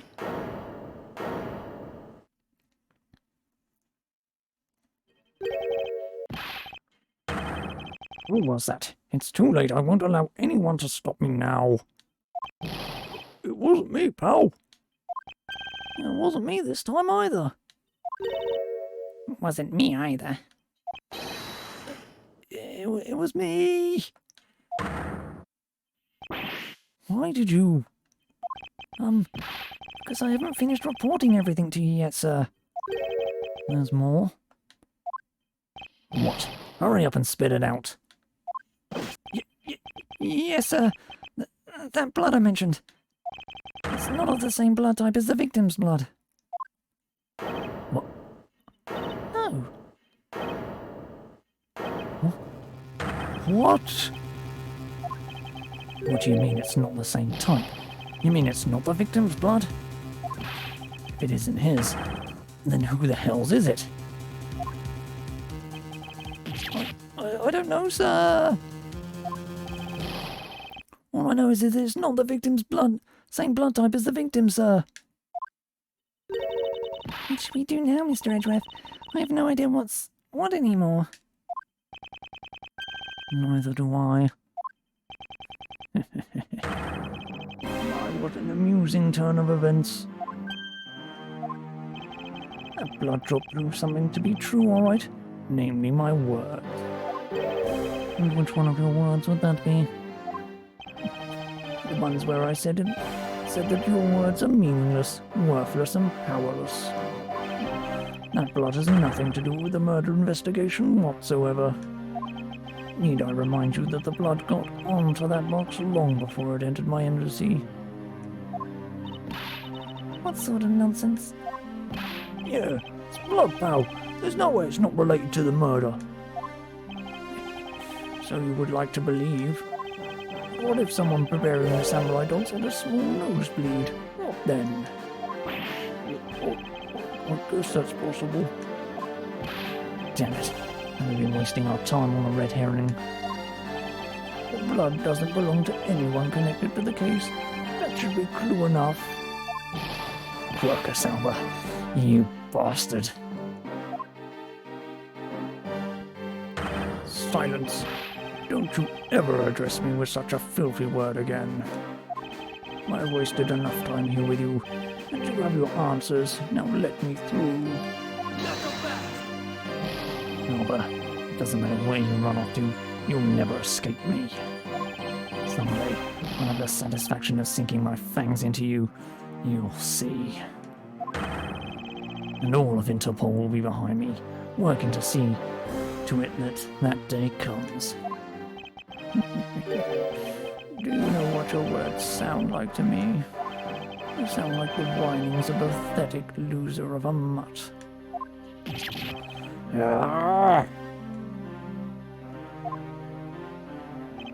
Is this really the extent of all that we can do? Is the blood really from someone completely unrelated to the case? Or is there another possibility? Someone else other than the victim? Just when I thought I had him backed into a corner, it is I who's been backed into one. In a situation like this, what would that man do? What would he, who can turn any desperate situation around, do? Turn it around. That's it. I must turn my way of thinking around. It's not whose blood is this. It's whose blood could get onto a box like this. And if I think about it that way... The blood got onto the box when the body was being placed into the push cart. Then the owner of said blood must have been in the dressing room at the time. And there is only one person that could be. Well, I must praise you for trying so hard. It's because of you kids that I was removed from center stage. And will be forced to live out the rest of my life in the shadows, unfortunately. But it's not a total loss, as the underworld will allow me more freedom than you'll ever know. Freedom, like what the raven feels as it flies through the dark night sky. You can't lay a finger on me, not now or ever. The arm of the law is powerless before me. Objection!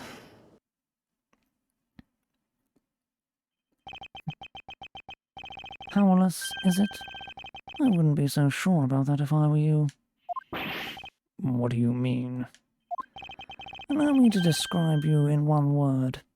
Pitiful. Pitiful? How so? Quercus alba, your wings were clipped long ago. And for someone who is trying to fly away on them without noticing that fact, pitiful is the perfect word to describe you. Mere words. What do you mean by his wings are clipped, Mr. Edgeworth? Just what you think it means, Kay.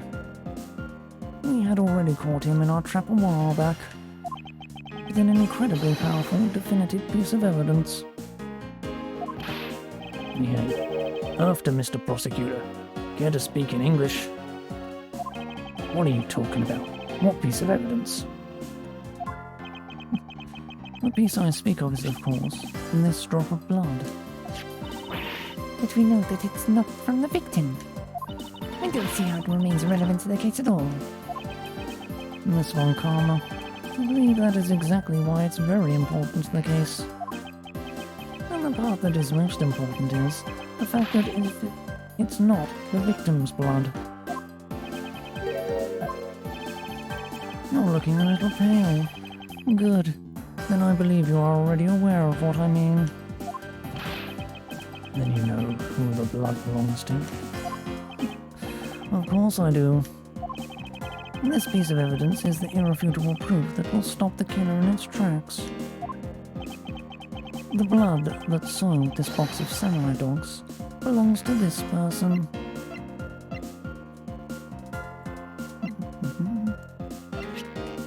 Take that!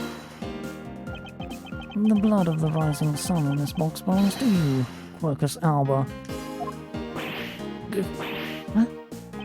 What? Why is his blood on the box of samurai dogs? He's not even a victim. The blood fell onto the box when Mr. Cochran's body was being loaded into the pushcart.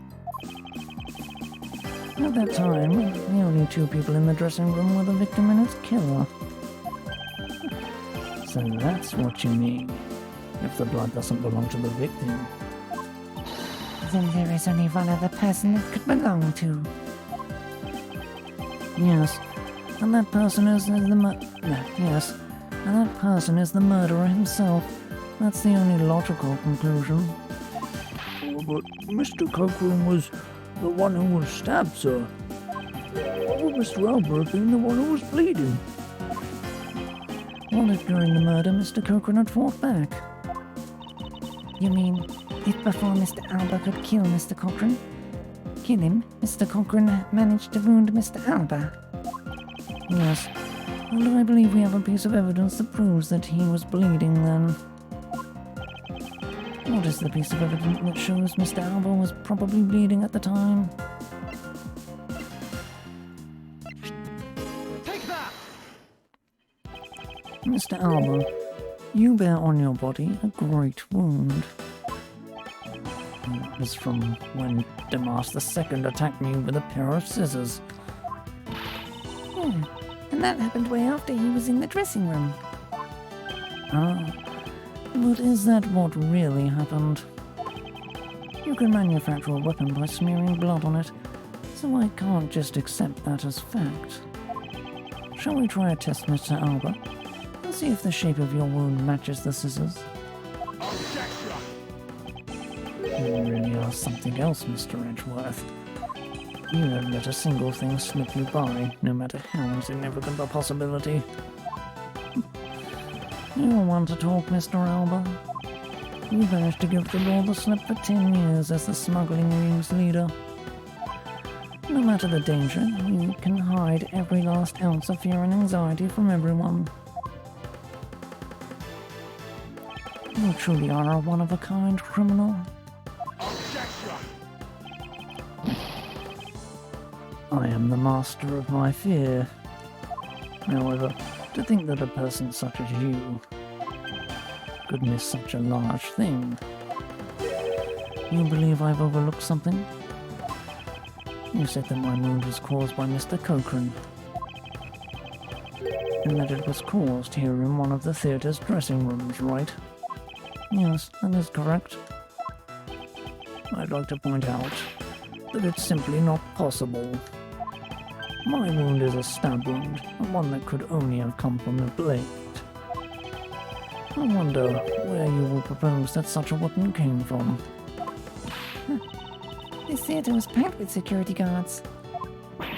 It would have been impossible for anyone to come into this area with a weapon of any sort. Knock him back! Just as Mr. Alba was able to bring in the Albastian knife in a bouquet. There must have been some other way to sneak in a weapon of some sort. But as long as you can't prove what that other way is, all your talk about Mr. Cochrane stabbing me is pure nonsense. So if that other way does exist, you'd better hurry and tell me now. With pleasure. Wait, what? This piece of evidence shows us how Mr. Cochrane brought a weapon into this theatre. Take that! Among law enforcement, this piece is known as the Yatagarasu's key. The key. That's the key that my father stole from me 7 years ago. And it is very unique in that it is both a key and a knife. Meaning that under the guise of a key, it could have easily been brought into this theatre. No! You couldn't dispose of the knife that stabbed you. Therefore, you wiped off the blood and placed it back in Mr. Hogan's pocket. After all, the key itself opens the safe in his office. And inside that safe there was a document about Cadofian paper signed by Mr. Cochrane. In order to make it look like Mr. Cochrane died as the leader of the smuggling ring, you had to make it so that the police were the ones who opened that office safe. All that hard work to save yourself only served to destroy you in the end. Shall we try matching this knife's blade with your wound, Mr. Quercus Alba?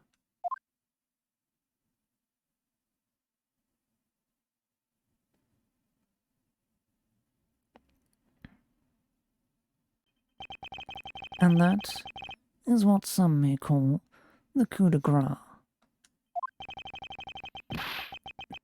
Impossible. You can't take me down. Swine, all of you. Especially Manny Cochran. This is all because of that man's betrayal. He sought to steal control of the smuggling wing from me by removing me as ambassador. Which is why he deserved to die while bearing the guilt for all of my crimes for me. That's why I sent out the Atagarasu card, and how this incident was born. He was supposed to be the smuggling ringleader, who was killed by the Atagarasu. But I had yet another reason, yet another story that was supposed to play out. Manny's death was supposed to bring everything to a close.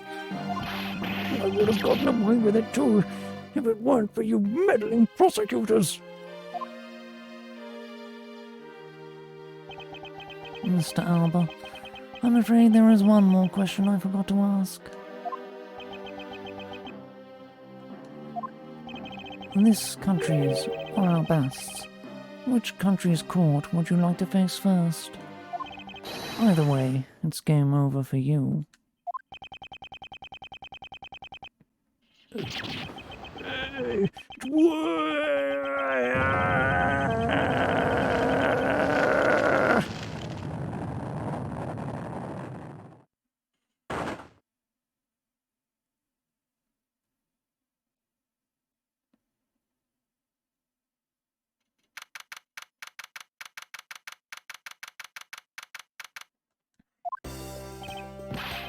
Oh, this is it.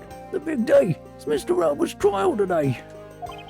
Next week he's scheduled to stand trial in his own country of Albast.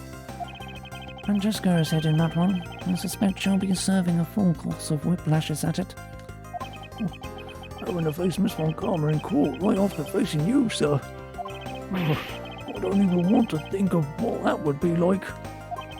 I caught a glimpse of Mr. Alba as he was being escorted into the courthouse. Boy, he looked about as glum as I do the day before I get my monthly paycheck. You know, I've been thinking, that flight attendant and even Mr. Portsman were all Mr. Alba's secret agents. Correct. That smuggling ring was the common thread between all the incidents. Carrie Morrow was to provide support during smuggling ops, using her job as an attendant. And Mr. Portsman was to manipulate trials to the ring to end in their favour. Oh, I fly airlines and even the prosecutor's office. No one was safe from the smuggling ring, sir. I suspect there are even more members of this ring spread throughout the world. Yeah, it sounds like such a big op that I can't even begin to imagine what it's like.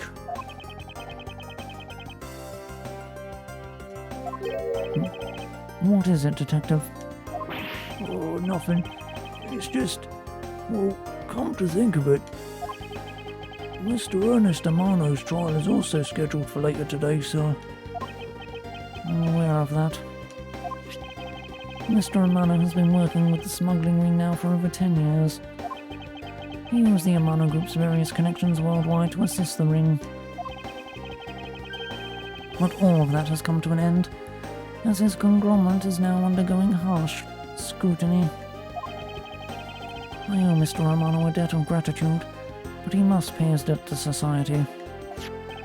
Well, with the arrest of both Mr. Alba and Mr. Amano, I guess that about wraps up the KG8 incident as well, huh? I suppose so. The real killer in the KG8 incident 10 years ago was Manny Cohen. And 7 years ago, the killer in the second KG8 incident was Mackerel. Those two facts are the unshakable truth, however. It seems that a lot of effort was put into hiding these and other truths from us. And I will expose it all at the trials today. You're solving cases left and right today, aren't you, sir? CCU and Dead Man. Perhaps now these two brave souls who tried to make the truth known can rest in peace. By the way, I received some gifts from Ambassador Polino. Shrimp, crab, beef. I don't need any of these, so I'm giving them to you. What? Seriously, sir? Wait. Actually, I don't think I want them anymore. The way you're holding them. Don't tell me they're just coupons, sir. Detective Gumshoe, have you not read the paper recently? Ever since the two countries became Cadofia again, its economy has changed. Oh, really? And it seems that Ambassador Polino has reaped a few benefits of his own from it. He has been announced as the official ambassador of the newly reunified Cadofia. What a pity. Even though every item he sent is a treasure. You don't seem all that interested. Well, if you don't want them, I can give them to my lovely assistant, Kay. Wait, that's not what I said, so, Mr. Edgeworth, please let me have them, sir. We're speaking. Actually, come to think of it, where is Kay? How come she's still not here? Hey, you gotta be more alert than that. Hey, Can't believe you didn't notice I was even mimicking Mr. Edgeworth's voice for a bit. I totally didn't notice you. Or realise that voice was you. And he says, ferocious love blooms with each new spring. Agent Lang, a pleasant surprise to see you here. It's been a long time since I set foot in a courthouse, but I wasn't going to miss watching the guy who screwed up my country finally get what's coming to him. Well, that and something else. I want to see you in action in court. Is that so, Agent Lang? We flushed out all the counterfeit bills, so Zhang Fa is finally at peace again. And it's all thanks to you. So I just want to say thanks. I never thought I'd see the day old Wolfie says thanks to Mr. Edgeworth. I should be the one thanking you, Agent Lang. If you hadn't negated Mr. Alba's extraterritorial rights, I would not have been able to bring him to trial. I believe the victory belongs to the both of us in this case. A shared victory, huh? Look, don't get me wrong. I still never forgive you prosecutors. And I have zero interest in that truth thing you talk about in court. I've always done things my own way, and it's not about to change. You got that? I see. Well, I believe you should follow your own creed when you do your job. Yeah. And if there's ever someone your precious truth can't catch, feel free to sit around and cry about it all you want. And as for me, I'm gonna get that person no matter what. Alright. It's about time for the trial to start. I'll see you later. I'll be watching your performance from the gallery. I'm looking forward to this. I prepared a whole ton of ticker tape for today's victory, sir. I'll help throw some around when Mr. Edgeworth wins. You got enough, because I'm gonna go call my men up as well. A modest amount of ticker tape goes a long way.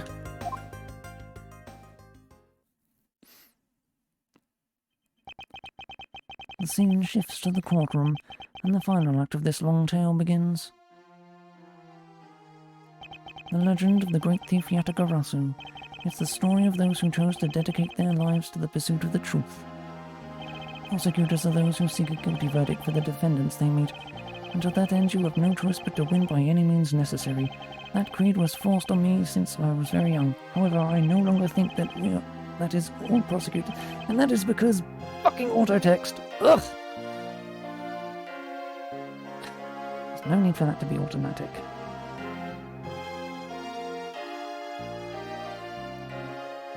Even though I've only been away from the courtroom for a short time, I feel as though it's been a lifetime since I set foot in one, and today more than any other day I feel the fight within me rising. Objection!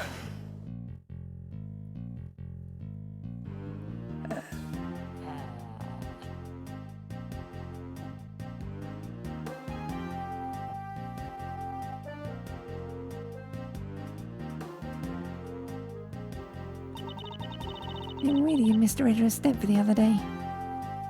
Thanks to him, I'm still free to serve in the friendly blue skies. Oh, so about my suitcases. I've been selling them on the internet, and they've become a real sensation. Thanks to the praise the art world has lavished upon my work, as being truly postmodern, the airline has chosen me to design a new line of high-flight jumbo jets. Just think, someday you will be able to take a ride in my pink-walled yellow-seated jet.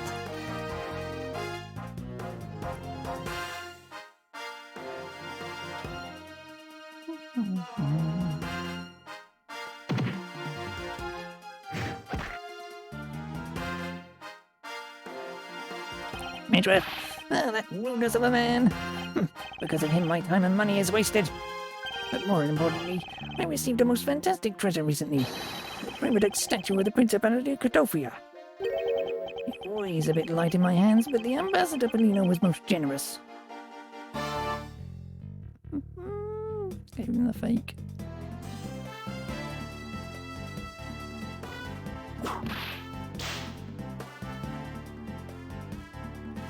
We finally caught Agent Hicks' killer, and I was able to witness Mr. Alva's teary eyes. It feels good to finally bring everything to a close. I received another offer from Interpol to work on another case in cooperation with them. However, the Codovian courts of it.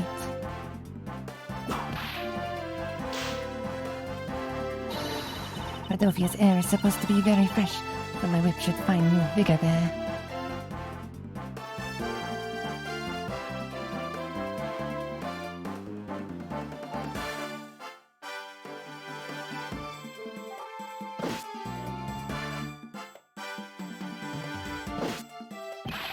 This little patrolman has been fired as of today, sir. I thought I was safe since we found the gun I had dropped. But I hadn't noticed that I had dropped my police badge too. Oh, I guess what really broke the criminal camel's back was that I couldn't find my badge. My little life has suddenly tipped into a dark black hole, sir. I think I'll go to the courthouse and file a complaint with Ruffles, man.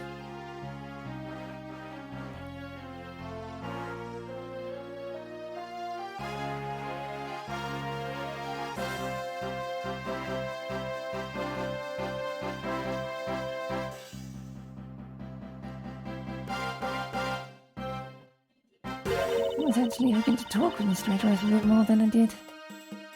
But I've got to get going and return to Europe.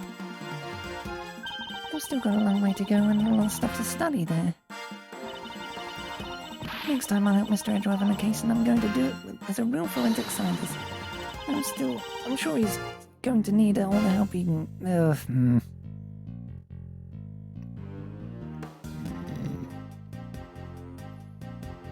Auto text.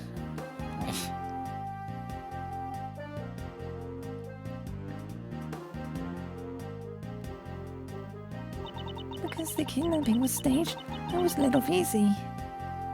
But I won't be going outside much anytime soon, but that's really okay. The only person I'm forever trapped in is the cage of love. Guard down at the detention center. Well, when he's on guard duty. He has such a cool-looking size, just like that prosecutor. Stop it, Lauren. When will you ever learn to stop being a prisoner of love? My voice is going.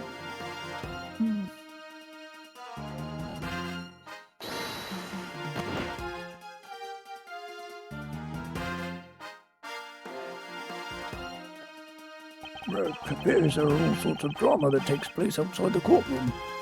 Since we judges are here day in and day out, I've only heard a few rumours, but apparently Mr. Edgeworth teamed up with a thief and became a detective.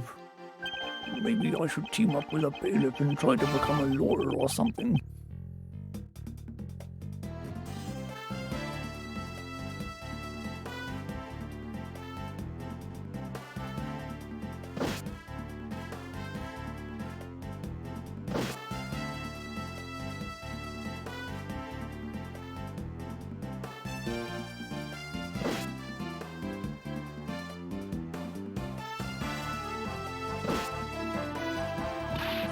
I barely escaped death yet again. Yeah, were we lucky to have Mr. Edgeworth help us out, huh?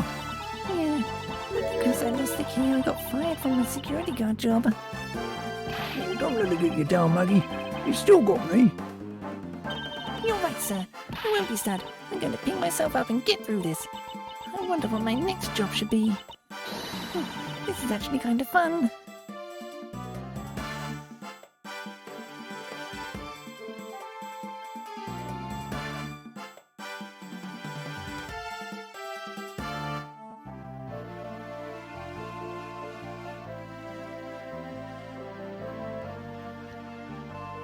Why not come to Godofia for your summer vacation?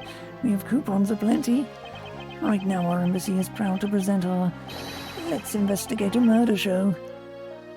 Although recreating that particular case has created a few small fires of its own. Then we had a few problems with the fire marshals, but the next event will be great.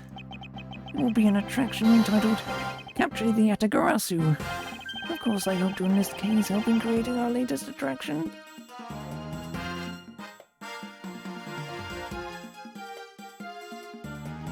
Yes.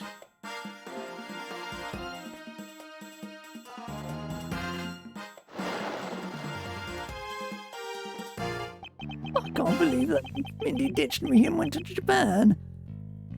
But it's okay, because that's how I met Mihiru. We're planning to go to Paris soon and start a business. We're going to sell blue ocean dogs.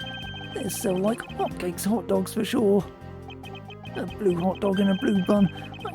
It'll guarantee it'll turn your tongue and your face blue. I know I'm not really the type to work a lot or at all really, but... So I noticed that I really haven't seen the guy in the blue suit at all recently. I wonder what's up.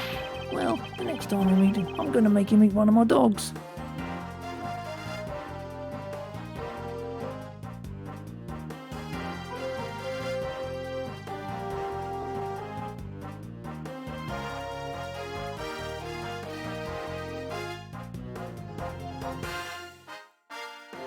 Today I gave testimony in court today as a member of the Atagarasu. Yo, Mr. Bad, you look well, all things considered. By the way, have you noticed the elements within the ring have begun moving again? They're probably fighting over who should succeed, over who should be the next boss. Although, to be honest, I wish I could forget I'd ever heard of that smuggling ring. Langzy says, thoroughly bite the poisonous snake from head to tail. No one runs afoul of the law and escapes this wolf's fangs. I'll get you all yet. Youth. When did I become so old, I wonder? I've begun noticing the grey hairs in my beard more. I'm thinking of retiring my mirror. Have I made their voices too similar?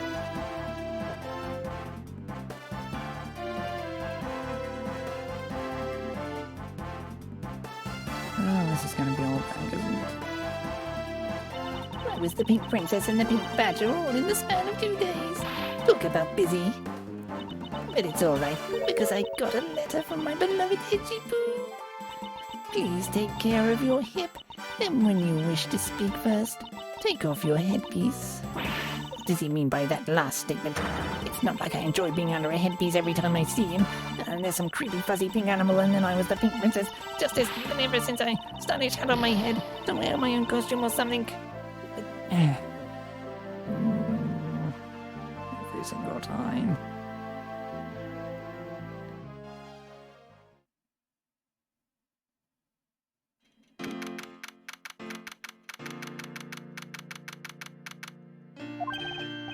Ooh, I feel so much better now that the trial's over. And as always, your legal prowess was top notch, sir. Yeah, Nothing beat the look on Mr. Albert's face when you revealed the ring's secrets. I was amazed. You're like a totally different person when you step into a courtroom. Mr. Edgeworth is always 10 times fiercer in court. Based on the information Mr. Albert offered up, they've begun large-scale operations to clean up the rest of the ring, which I'm happy to leave to Francesca and Agent Lang. Oh, so what are your plans now, Kay? Oh well. We've taken care of the creep who killed my father, so I'm not sure. I know. Maybe I'll just keep on being Mr. Edgeworth's assistant. Why are you still trying to steal my job, pal? Just kidding, just kidding. You can't steal something so important to you, Gummy. Ooh, what a relief. Kay, Yes? even after all that's happened, are you still planning to become a great thief? Of course. But I don't want to tarnish the legend of the noble Yatagarasu. So I'm going to hold off on doing anything until I make a tight 3-person team of my own. We're a 3-person team. 3-person team of young beauties the same age as me, if possible. With those criteria, I highly doubt you'll find the other 2 people you need. My father chose to fight for the truth. I think that's what's so noble about him. So you see, Mr. Edgeworth, the only things I will ever steal are the truths that are being hidden away. I'm going to work extra hard to make a world where the Yatagarasu isn't needed.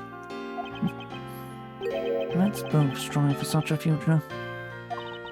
Well, I guess it's time for me to get going. I see. Kay, keep your chin up and stay strong, okay? And don't be a stranger. Don't worry, I'll be back. I'll be sure to break the lock on the window and sneak in. If you could, I'd appreciate it if you came in through the building's front door. It's okay, Mr. Edgeworth. The lock on my window at home has been broken for forever. One last thing before I go. Let's take a group picture, just the 3 of us. Yeah, a commemorative photo. Every big case has to win with one. No. Hey, why not? Oh, don't tell me your camera's shy, Mr. Edgeworth. Of course not, Detective. Come on, Mr. Edgeworth. I'm taking the picture now. Hey, come back here. Mr. Edgeworth, you can't run away from this, sir. Hey, Detective Gumshoe. Stop that. I can't be seen doing that. Okay, I'm totally taking it now. Say cheese!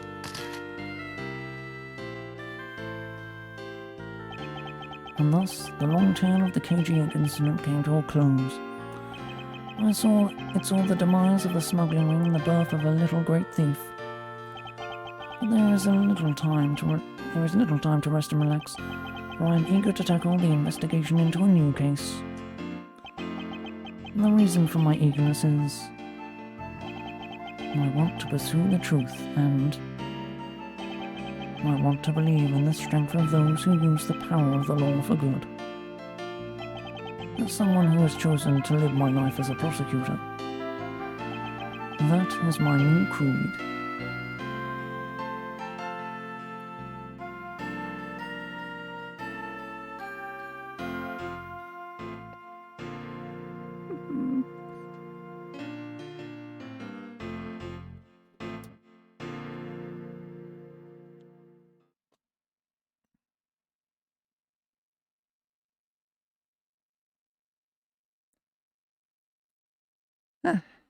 That took me 4 hours. Over 4 hours. Wonder my voice is going.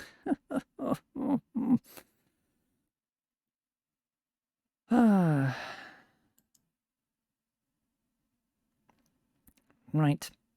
Anyway, that was Miles Edgeworth Investigations. Which means tomorrow I shall start Apollo Justice.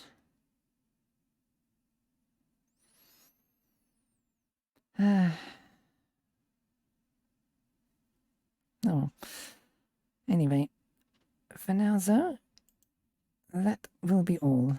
So, bye.